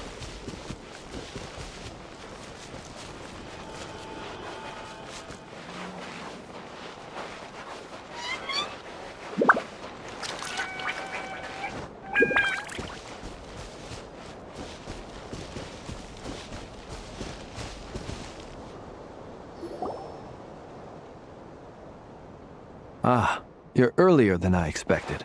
Hey, Flint's! Been waiting here long? Not too long. I came a little early so I'd have some time to think. Are you nervous about the battle? Quite the opposite. I'm reminiscing on my past battles. When I was awakened by the Ratniki, I had not touched a weapon in many years. I felt like the battlefield was not where I belonged. But after waging war against the Wild Hunt for so long, I came to realize something. A life of absolute peace is simply not a possibility for me. My restless flame indicates that somewhere inside of me, there is a deep yearning to root out the evil in this world. Ooh, that doesn't sound like such a bad thing. Well, in the past, when I was a Fae whose primary concern was hibernation, it was hardly ideal. But it certainly serves me well here in the present. And I am delighted to be able to join forces with you in this endeavor. Looks like I'm not the first to arrive. Ah, Miss Lauma. Did you sleep okay last night? I struggled to settle down at first, because of the nerves. But don't worry. I got enough sleep in the end. I'll be just fine. Please, I'm just doing my part. Never! Over here! Aino asked me to relay a message. She said Anefa will be on high alert and keep a close watch over all secondary districts where defense is required, providing support as necessary. Meanwhile, Aino herself will provide range support to us directly, using her latest invention. Excellent. My thanks to all involved. The chess set's looking a little unstable. It won't hold him much longer. We should be prepared to engage at a moment's notice. No sense sitting around waiting. Let's make the first move while we still have the option. I agree. Paimon, find a safe hiding place. Got it! Be careful, Traveler! I will.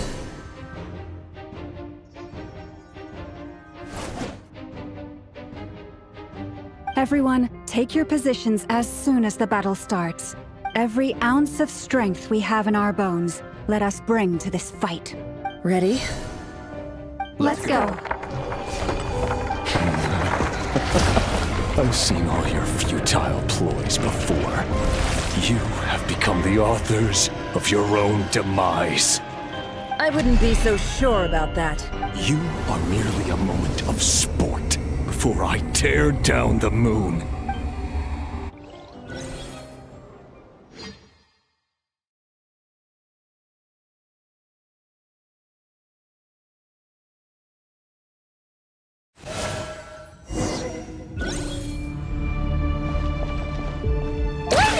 You guys.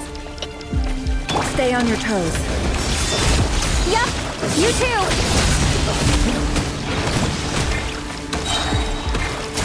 Moonlight. Pathetic.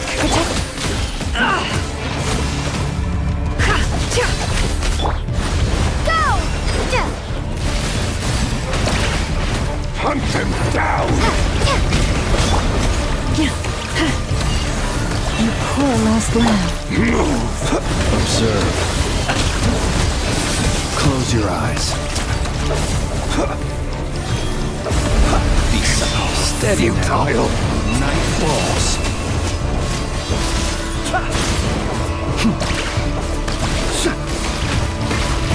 Observe. The moonlight betrays you. No more lies. The mystery unravels.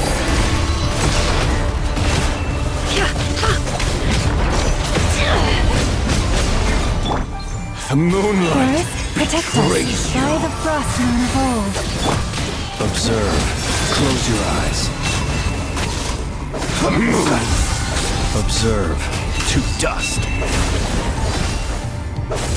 Close your eyes. Night falls. Hunt him down. Pathetic. Hunt him Can't hide the truth. No more lies. Seek within. Water jet! Hunt him down.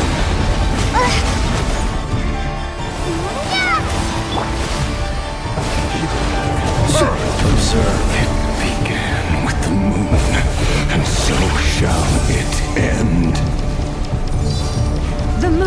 protect you.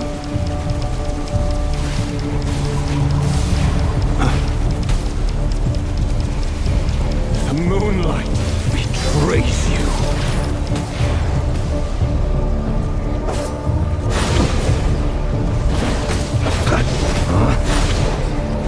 Close your eyes. Do you see now? Be silent. From here, when will it be as you foretold?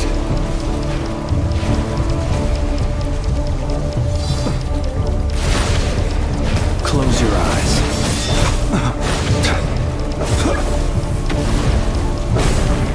Keep your distance. Welcome here.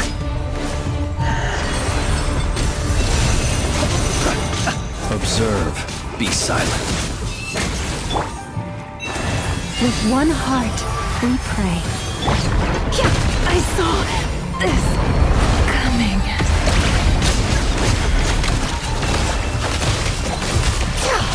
No more lies.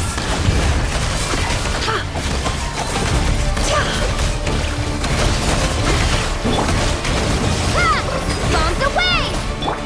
Leave this place. By the frost moon of old. Close your eyes. Observe. It's all futile. Are you quite finished? The mystery unravels.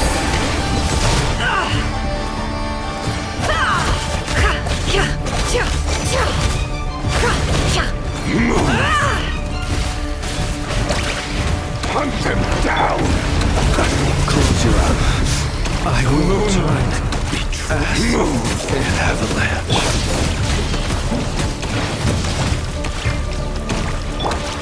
The moonlight!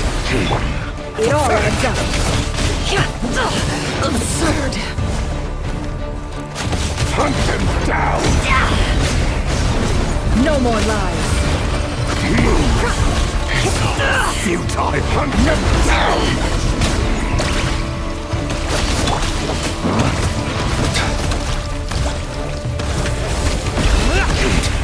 Pathetic! Be silent. Observe.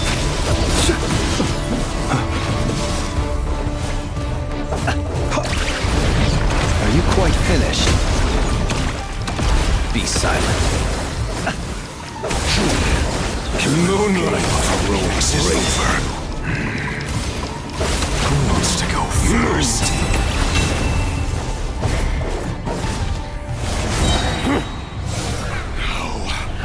Get out of my sight! No! We've been separated. You okay? Never! Where are the others? Stuck outside the barrier. I guess he really doesn't like us. I told you before. Knowing too much is always a death sentence. Be careful what you wish for.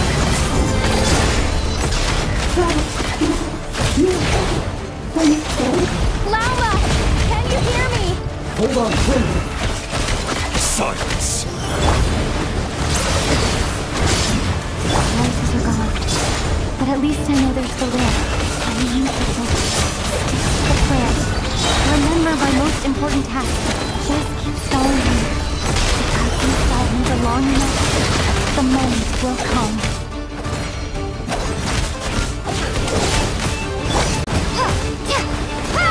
Wipe out! Can't hide the truth.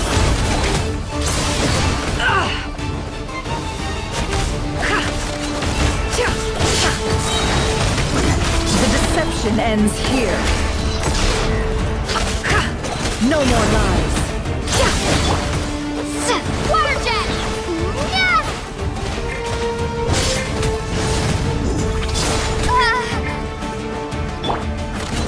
It all falls into place.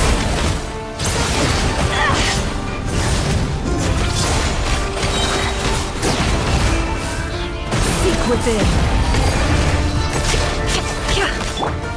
Water jet! Bombs away!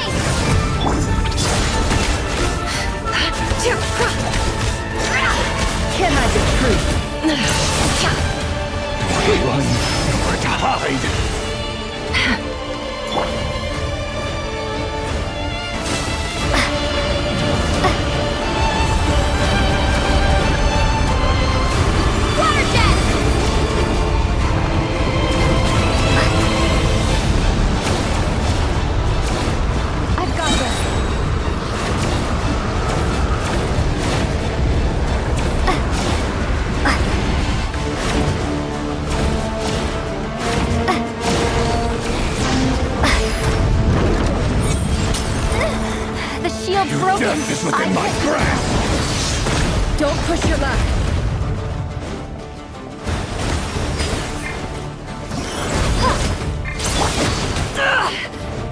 It all adds up.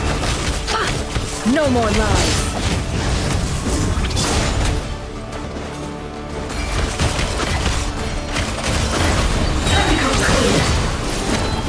The deception ends here.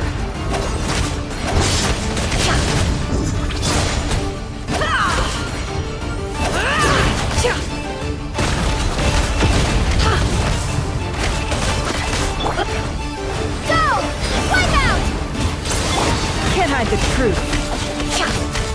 It all adds up. Let's see what you're made of.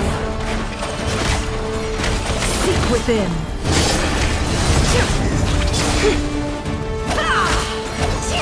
No more lies. Destroy and reborn.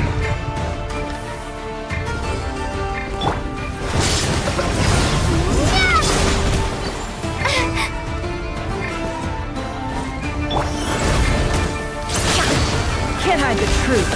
The deception ends here. Let's see what you're made of. No more lies. Let's see what you're made of. Can't hide the truth. Wipe out! No more lies. Seek within. It all falls into place.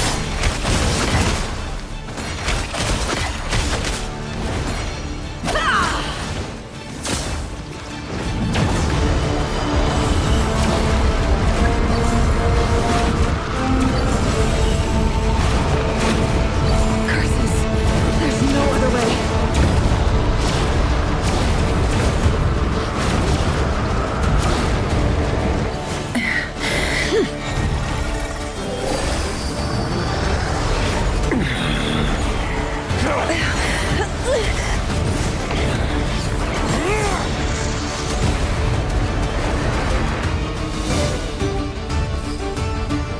The only way to defeat Rarer is to borrow his own power. That means Columbina will have to disappear while you two bear the brunt of his attacks. You have to hold on. Find a way to keep him focused on killing the two of you.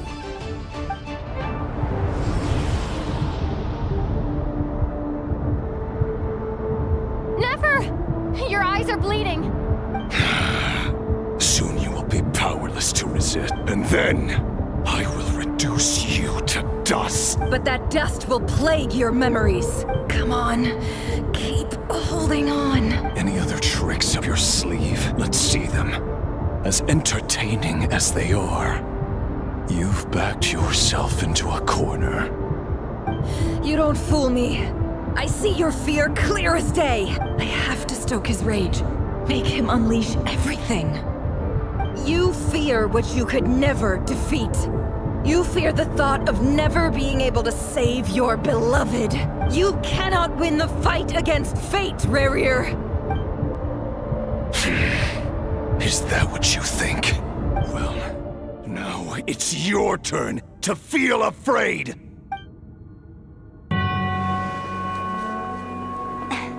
You fear the sound of your own name? Is it us you hate? Or is it what you've become? Let's see what becomes of you!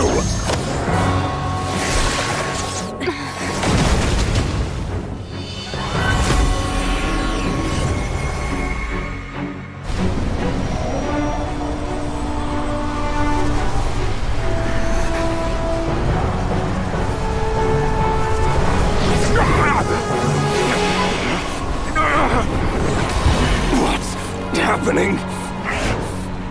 That power. I've seen it before.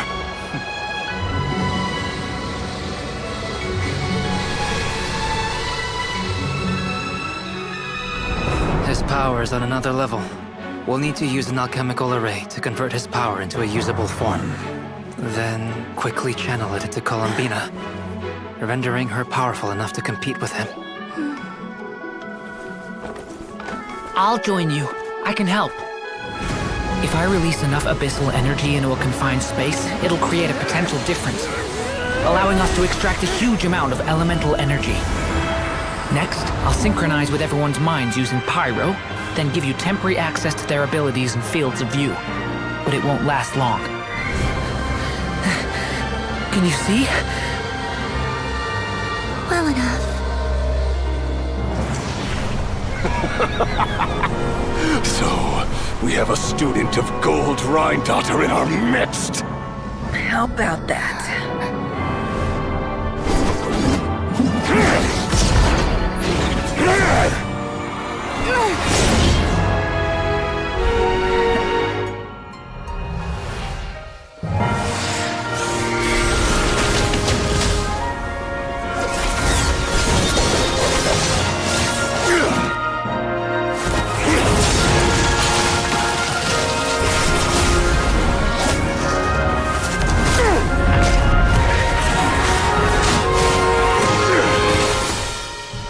You use my own power against me?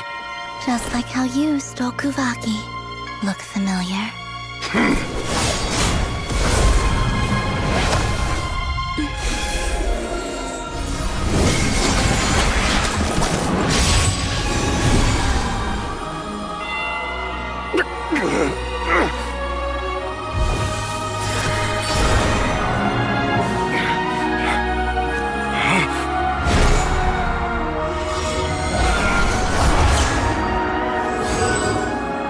Don't you realize?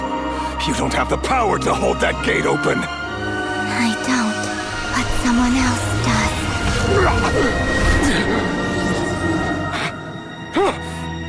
Goodbye, Reverie.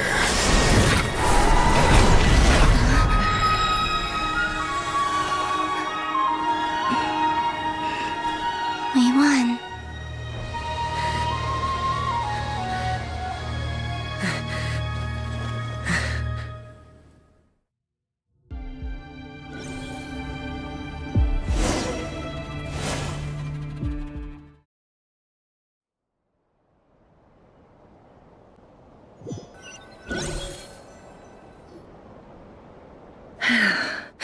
Nefer, how are your eyes? They're fine. Apart from the blindness, of course. It's not too late. Let me handle it.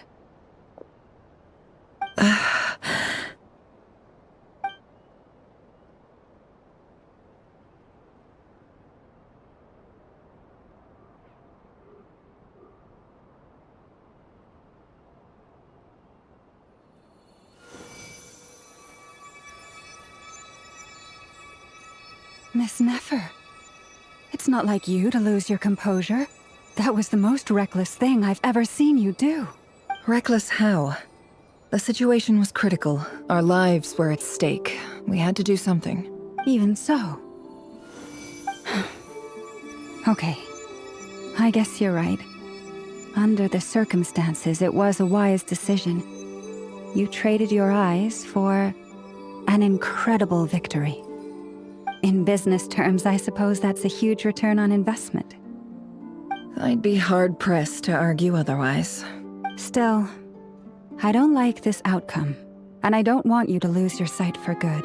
People suffer when they make sacrifices they shouldn't have to make, whether that means faith, strength, or in this case, your ability to even see.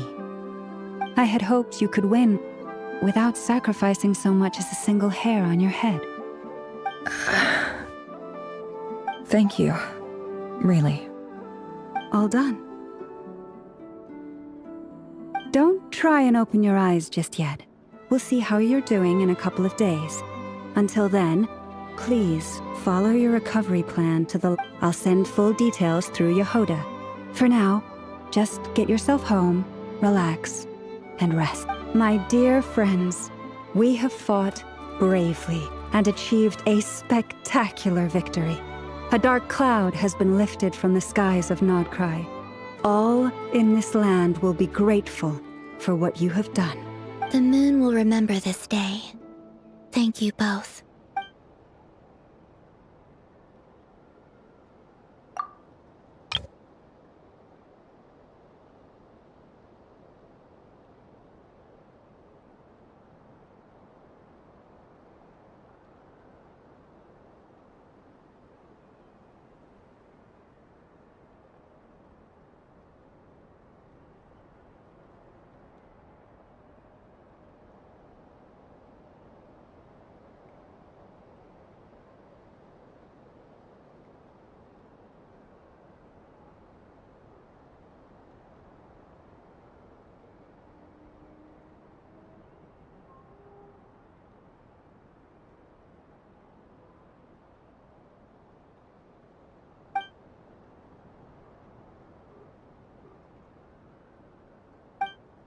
There's something I want to let you know.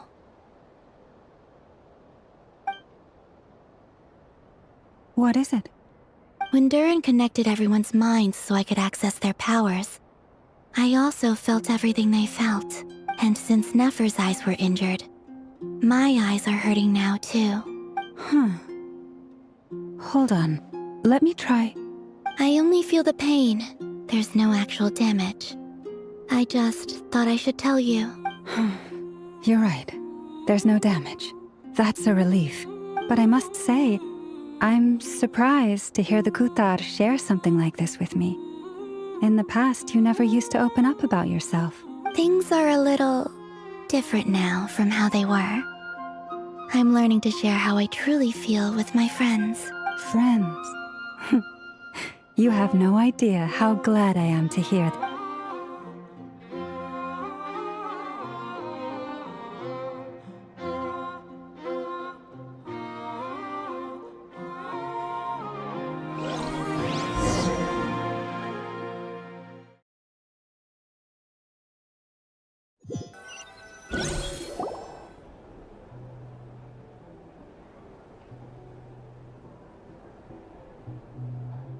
Yay! You're awake!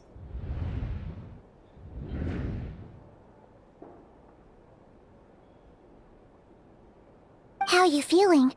Any aches and pains? Did you sleep well? I'm doing all right, Paimon. No need to worry about me. Phew! Well, that's good. Paimon's been sitting on the edge of the bed worrying about you for ages. You slept a whole day and night. Poor Paimon had to eat all by her lonesome. Glad to hear you didn't starve. How was the food? Well, it wasn't the same without you there to share it. Honestly, Paimon just can't relax when you're not your usual self. She couldn't enjoy the food and settle down to sleep. Well, I'm back to normal now. Oh yeah, and Albedo swung by earlier. He said to tell you to head to the tavern when you woke up. Varker and the others are organizing a victory feast and they want to celebrate with you. He also dropped off some medical supplies, but you seem fit as a fiddle, so guess you won't be needing those. If you're feeling up to it, let's head over now. Wouldn't want to keep them waiting.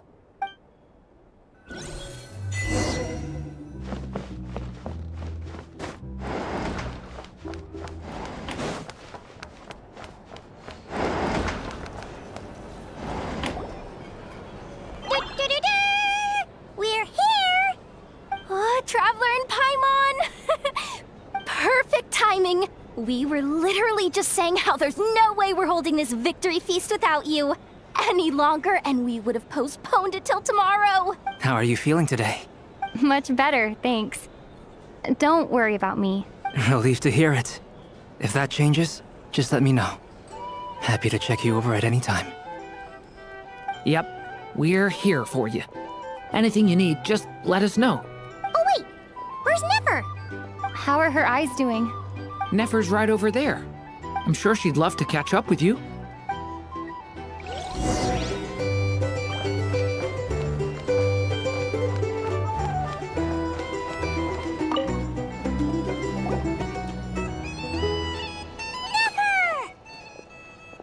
Traveler, Paimon, are you recovering well? Turns out that moon chanter has some real talent after all. My eyes were mostly recovered after just a couple days' rest. I can actually open them again now. Yeah, but you gotta be careful. Lauma says not to strain your eyes while they're still healing. Yes, thank you. I'm well aware. Yehoda, could I borrow you for a moment? I could do with an extra pair of hands. Oh, sure! Did you hear that? I gotta go help Lauma for a second. You guys chat among yourselves. I'll grab us some drinks on the way back. Paimon, you still like them sweet? You bet! Make it extra sweet, because Paimon's earned it. Sure thing!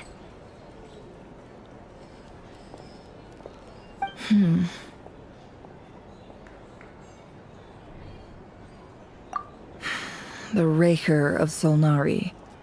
Kind of a snake, don't you think? No, Definitely a snake. A poisonous one who spewed his venomous hatred everywhere. Anyone who seeks revenge out of hatred for other people has become a snake. That's something my dad used to say.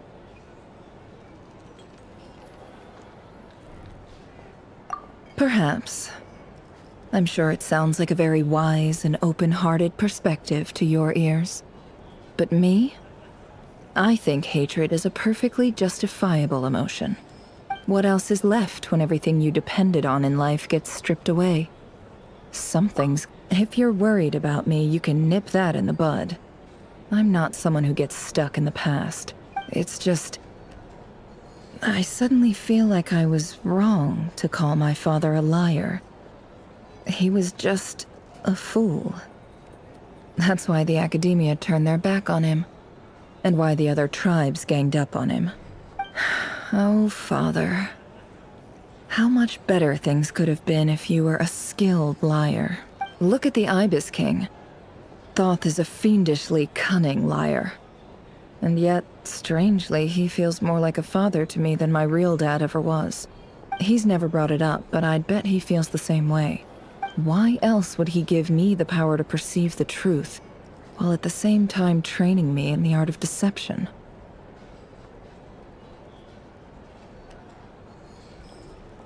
Well, King Deshret banished him to Aru, which is essentially a prison, and posed 3 questions to him.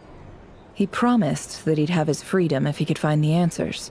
His response was to take on a physical form and approach me, hoping that I could become his envoy and search for one of the answers on his behalf. Did he really think I'd fall for that? He's stuck there. He can't make me return what he gave to me.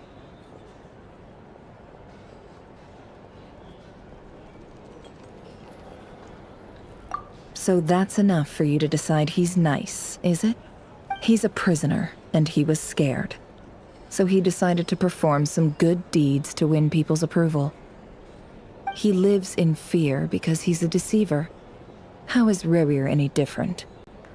You can't work as a spy your whole life and expect a happy ending. It's preposterous. Yet I can't say I don't understand it. Liars live in the darkness of their own making. But it's still human nature to want to go on living. They say that a liar's soul is the most worthless thing in the world. What do you think? Good. If you understand that, it means you're smart. And you see things objectively. If you ask me, the soul of a liar really is worth nothing. Because all they care about is themselves. For example, when something good falls into my lap, I don't go sharing the news around. Stops other people trying to steal it from me.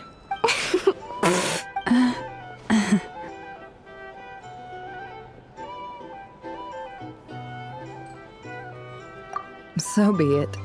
They have sharp ears. I can't keep anything from them.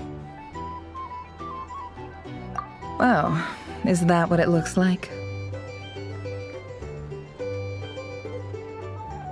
Well, you all know my past now, and I can't simply eliminate everyone who knows too much.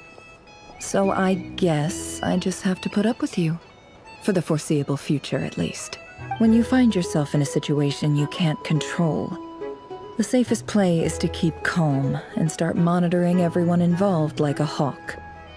In the intelligence world, you need to have a sense of perspective and play your hand accordingly. If you understand what's at stake, please ensure my secret is safe with you. I trust you'll respect my wishes as a friend. But don't forget, I will also be watching you like a hawk. Very good. Oh wait! Now that the panic's over and we've all calmed down, Paimon suddenly remembered something. After all that build-up, our mystery ally never showed up even once!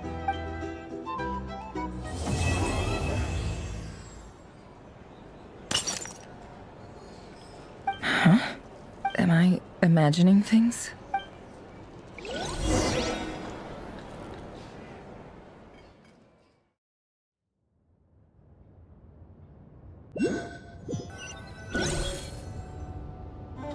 So, that close colleague who stayed behind with you?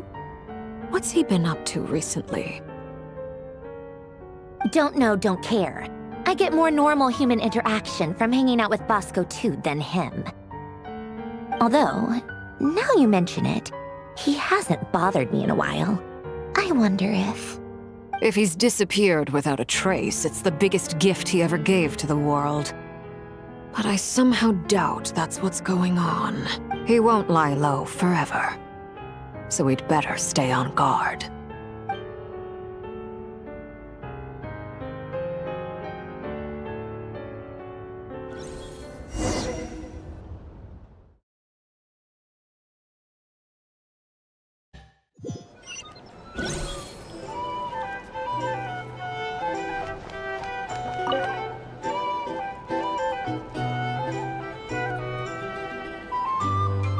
Ah, Lord Sangama Bay. How lovely to see you. I must thank you for the device you provided. It was an enormous help. Would I be right in thinking that it was developed by the Academia? Why come and ask me when you clearly know already? I mostly came to thank you. That's more like it. A little gratitude goes a long way with Lord Sangama Bay. Play your cards right, and you might even stand a chance of becoming my long-term supplier. The chance to work with such a kind and charitable investor as yourself would be a great honor for the Curatorium. Huh? Charitable? Who said anything about charity? First time hearing about it. Let's see. The first plot of land you purchased in KRAI, your desert interests, and... Stop! What do you think you're doing? Exposing my investment history! It's nothing to hide from. They're all perfectly legitimate investments. And some of the land you purchased was with the intent of building a sanctuary?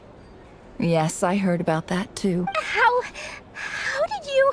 You're a curious case, Lord Sangama Bay. You don't like people finding out about your good deeds, do you? But I'm afraid no matter how hard you try to keep things under wraps, where there's a will, there's a way. You did it for Sumeru, didn't you? It was empty land that was gonna go to waste otherwise. I figured if I built something there, it might at least get some use in an emergency. Disasters are capricious things. They strike without any warning. I've lost family to a disaster before, and I don't want to lose any friends or business partners if I can help it. My elder sister used to dream of finding a sanctuary. Somewhere with plenty of food, water, and medicine. Where everyone could live happy lives. It was something I looked into, but after discussing things with the Dendro Archon, I decided on a more effective strategy. The tech people handled the tech, and Moneybags provided the Mora. It just made the most sense. It's a pity that so few people know the truth about you. Everyone says that you view everything in terms of Mora, and all you care about is growing your own wealth. So, what's the problem with that? Everyone wants to be rich. It's human nature. So yes, I love Mora, and it's nothing to be ashamed of. But surely you have dreams of your own beyond just making Mora. You don't get it, do you? My dream is to invest in other people's dreams. And, you know, make a nice little slice for myself along the way. Just thinking about it makes me happy. That sweet, sweet sound of Mora. Thank you. For the device? And the pendant. Oh, that. I was just returning a favor. Don't worry about it. Seems like we've both been away from home for a very long time. Yeah. So long that I barely remember what my family even looked like. That would be your mother, father, and sister?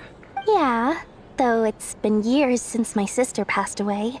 It's not like I want to forget them, obviously, but memory can be even more ruthless than the most calculating business person.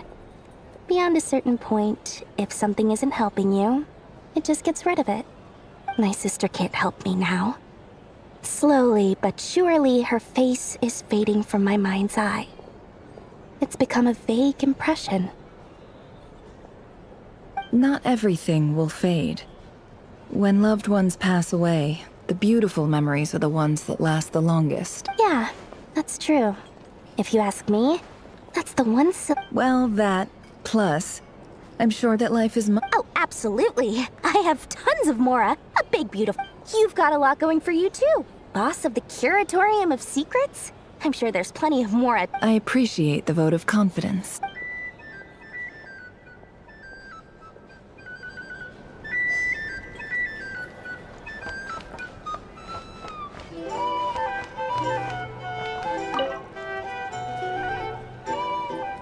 How have you been holding up? Any adverse reactions? If you start to take a turn for the worse, make sure you tell me right away. You don't need to worry about me, Grandmaster. I'm fine. I mean, I barely did anything. What? You're too humble, young man.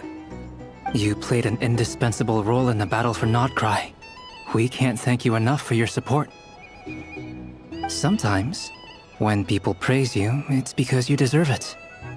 The best thing is to accept it calmly and with grace. It's important to learn how to respond to words of admiration. Let's do a quick demonstration.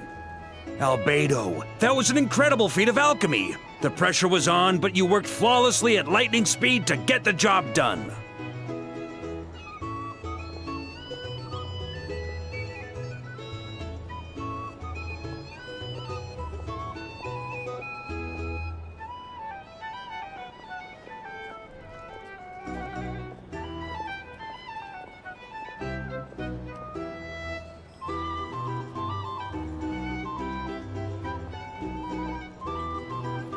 Thank you. I can't take all the credit, though. Durin played a big part in forming the alchemical array. See? Did you catch that? A masterclass in how to take a compliment. Okay, yeah. I did work pretty hard to help prepare for the battle. No point denying that.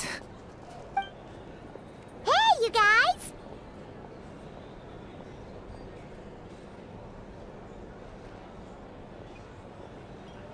Hey, look who's bounced back. Looking good, Traveler. Seems like you've recovered. You won't need to take any more medication. Can I get you a drink? Huh? You know how to order at a bar now? You've sure learned a lot recently. Handling a drinks order is ridiculously simple compared to alchemy. Don't worry, I'll blend into society yet. Paimon believes it. You're clearly a fast learner. To be totally honest, though, Paimon didn't quite follow all the details when you first explained the plan to us. Don't worry, that's completely understandable. Unless you're a student of alchemy, it's hard to grasp the principle and how the process works. To put it in the simplest terms, we saw how our enemy stole the power of Kuvaki. And that gave us the idea of stealing his power to turn it against him. When facing an enemy you have no hope of defeating, it's best not to engage them in battle. So, instead of looking for a way to overpower him, we decided to help Columbina get strong enough to at least stand up to him in a fight. For this to work, we had to analyze his modes of attack, confirm who his main target was, and make sure that he wouldn't go beyond the range of the alchemical array. For added security, we prepared a total of 4 arrays. But to mitigate the impact of the battle, we identified one location in particular as the ideal spot, which is where the confrontation took place. The alchemical array absorbed his abyssal power. Then Durin processed it to render it usable by Columbina. That power enabled her to do what would otherwise have been nigh on impossible.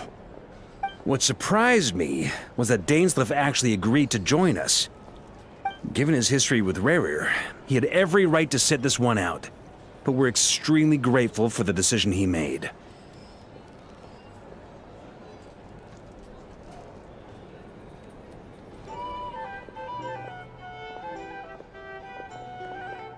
It must have been a painful choice to make. But I'm sure that making a decision was far better for him than staying in limbo. Absolutely.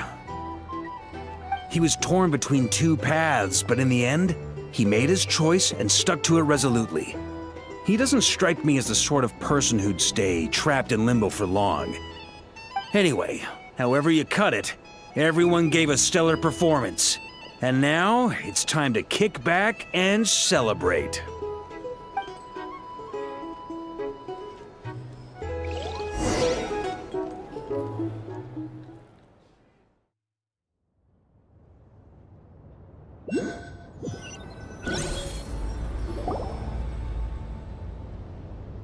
That's the only reason you're here?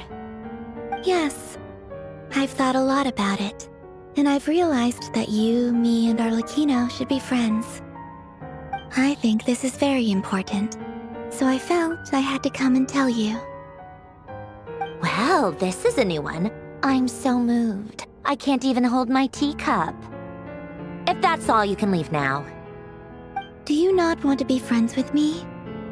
Or is it that you prefer being co-workers? What is this, Columbina?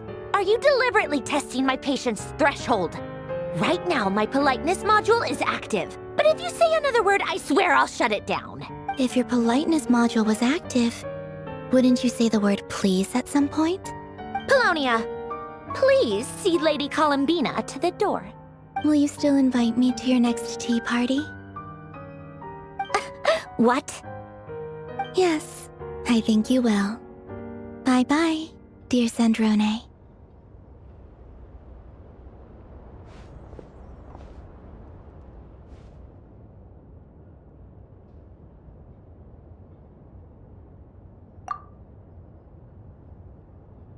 Last time, the Wild Hunt escorted you out.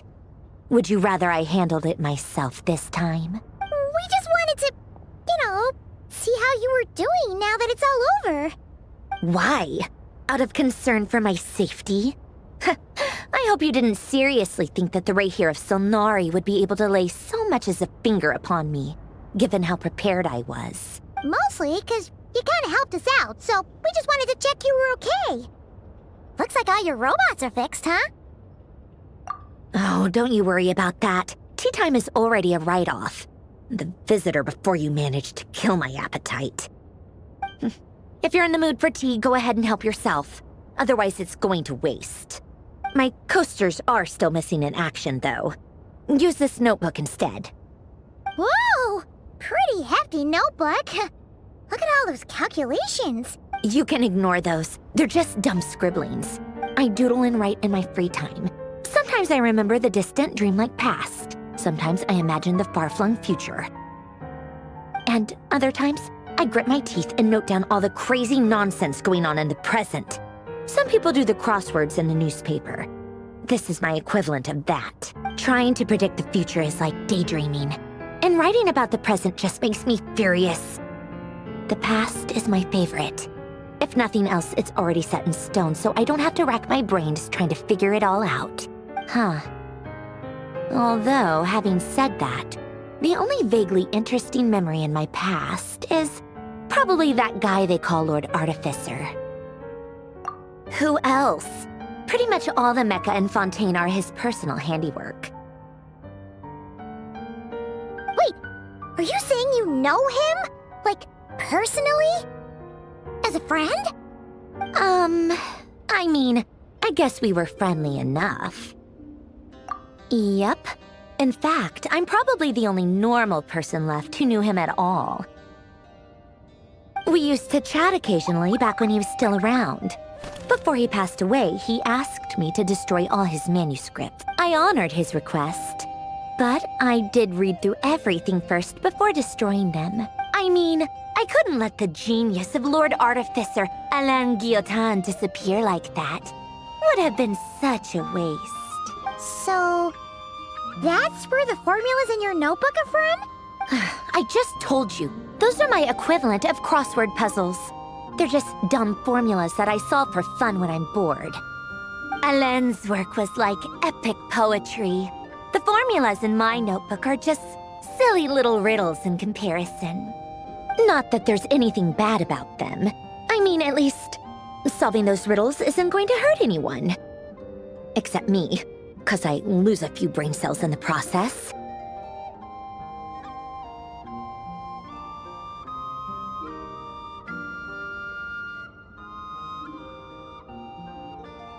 Anyway, while we're on the topic, I might as well tell you about what happened to him and his friends. Alain Guillotin had two close buddies, Renee and Jacob. They spent their childhood years together in the Narzissenkreuz Institute. They were all quite competitive, so there was some rivalry between them, but it was a friendly rivalry. But beneath the friendship and the rivalry ran something deeper, a sense of nostalgia for the past. Unfortunately, childhood would end. The prophecy would come true. The apocalypse would arrive, and the future would never be. A mad dream that would normally only capture the minds of lunatics begin to take root in their hearts. A dream of saving the world. And if Renee and Alain had been people of lesser wits, that dream would probably have ended up as something for them to joke about in their older years. But alas, they were some of the sharpest minds around. They nurtured that dream with the full power of their intellect, and it grew into something that ate away at their souls. The first of them to fall under its spell was Renee. Against Alain's wishes, he persisted in experimenting on a mutual friend of theirs to try and save their life. Alain did not approve and parted ways with Renee. It's complicated. Alain wanted to believe that Renee only did what he did for the sake of their friendship. But when he told me about what happened, I could tell he still had some suspicions about Renee's motives. Perhaps the seed that would grow into a nightmare had already sprouted in Renee's mind. Even then, the next time they met, Renee's soul had been completely engulfed by the dream of salvation. His futile attempt to change the tide of fate only resulted in a wave that swallowed up the world, even before the apocalypse came. And although that wave died down eventually, I hear that it just recently came back with a vengeance. As I understand, Renee wanted to live out his dream of salvation once more. But I'm told that the attempted resurgence finally died out for good. At long last, Renee awoke from his deluded dream.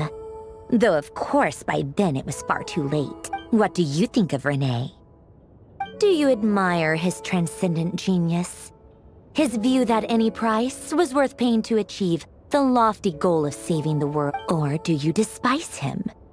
Dismiss him as an evil madman who wrought havoc on the lives of everyone around him as he pursued his delusional dream? Same difference, really. Just a matter of perspective. Doesn't surprise me. You share one thing in common, after all. You both want to be the savior. The only difference is, your dream came true, and his, well, he wasn't the one who made it come true. I don't like fanatics who give up their whole lives for their ideology. Nor do I like fools who let their delusions take control. Maybe I could understand if Renee had just been an ordinary person. But he had a sage-like intellect, and still managed to get himself lost in the labyrinth of his own desires. Anyway, that's enough about Renee. Now, moving on to Alain Guillotin, the Lord Artificer. He managed to put a stop to the first storm whipped up by Renee. But after that, Alain lost his friends and family. To his credit, I suppose, the loss of his family and friends was purely a tragic accident. It's not like Alain sacrificed them for his cause or anything. After that, the only thing supporting his work was the same dream that had dragged his closest friend down to the abyss. But although the desire to save Fontaine drove him to found the Fontaine Research Institute, Alain continued to reject any form of transcendental knowledge or power. He was suspicious and fearful of it, having seen the way it had affected his closest friend. I think that formulas and machines derived solely from human intellect were the only thing that gave him a sense of spiritual comfort. Yet Alain's intellect was simply too great. It barely left him space to breathe in his lifetime. Once he realized that the end of his life was approaching, he finally accepted the truth. The Nazissenkreuz Institute needed someone, and a human being, to see its story through to the end. He quit working on his formulas, trading them in for the fairy tales that had played such a formative role in his childhood, but which he barely touched in his adult life. He told me that the director of the Nazissenkreuz Institute used to read those fairy tales to the children as bedtime stories. Apparently, they worked wonders at sending kids off to sleep. I think that all he wanted at that time in his life was to be able to sleep deeply without being plagued by depression. By that point, Nothing else really mattered. At the very end, he laid down to rest in the ruins of the former Nazissenkreuz Institute orphanage, while the Fontaine Research Institute he had founded continued tirelessly with its work. Many years after that, tensions over competing dreams would once again cause a rift, this time between members of the Fontaine Research Institute. And that is the story of two people from the Nazissenkreuz Institute who both wanted to save the world. One went all in on his fantasy of salvation without ever looking back, and ended up calmly sinking to the bottom of the deepest sea.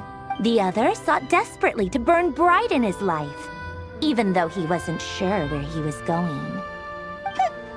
I do sometimes wonder, why is it that people like them have such grand hopes of saving the world? Even the grandest tree starts as a tiny seed.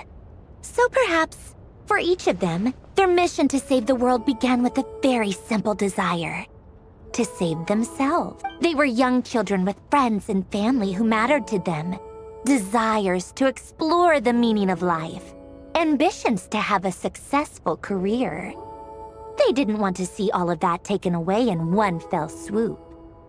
Or maybe they just wanted to find something to anchor themselves within the chaos, to stop them getting quietly swept away by the storms of life. But instead, the search for their own salvation took them down the rocky road laid out by fate. Do you think the desire to save oneself is enough of a justification to try and save the world? The way you said that sounded just like Alain.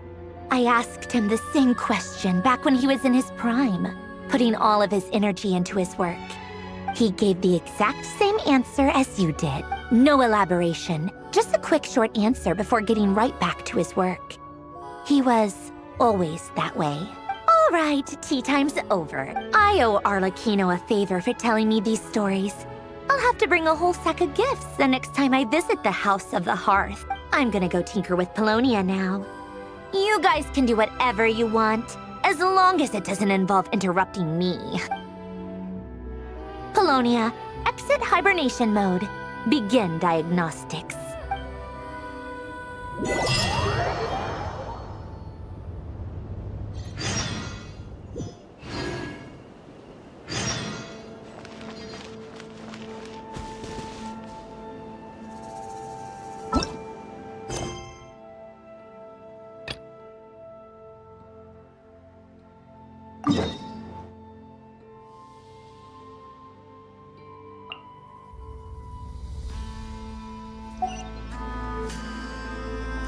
you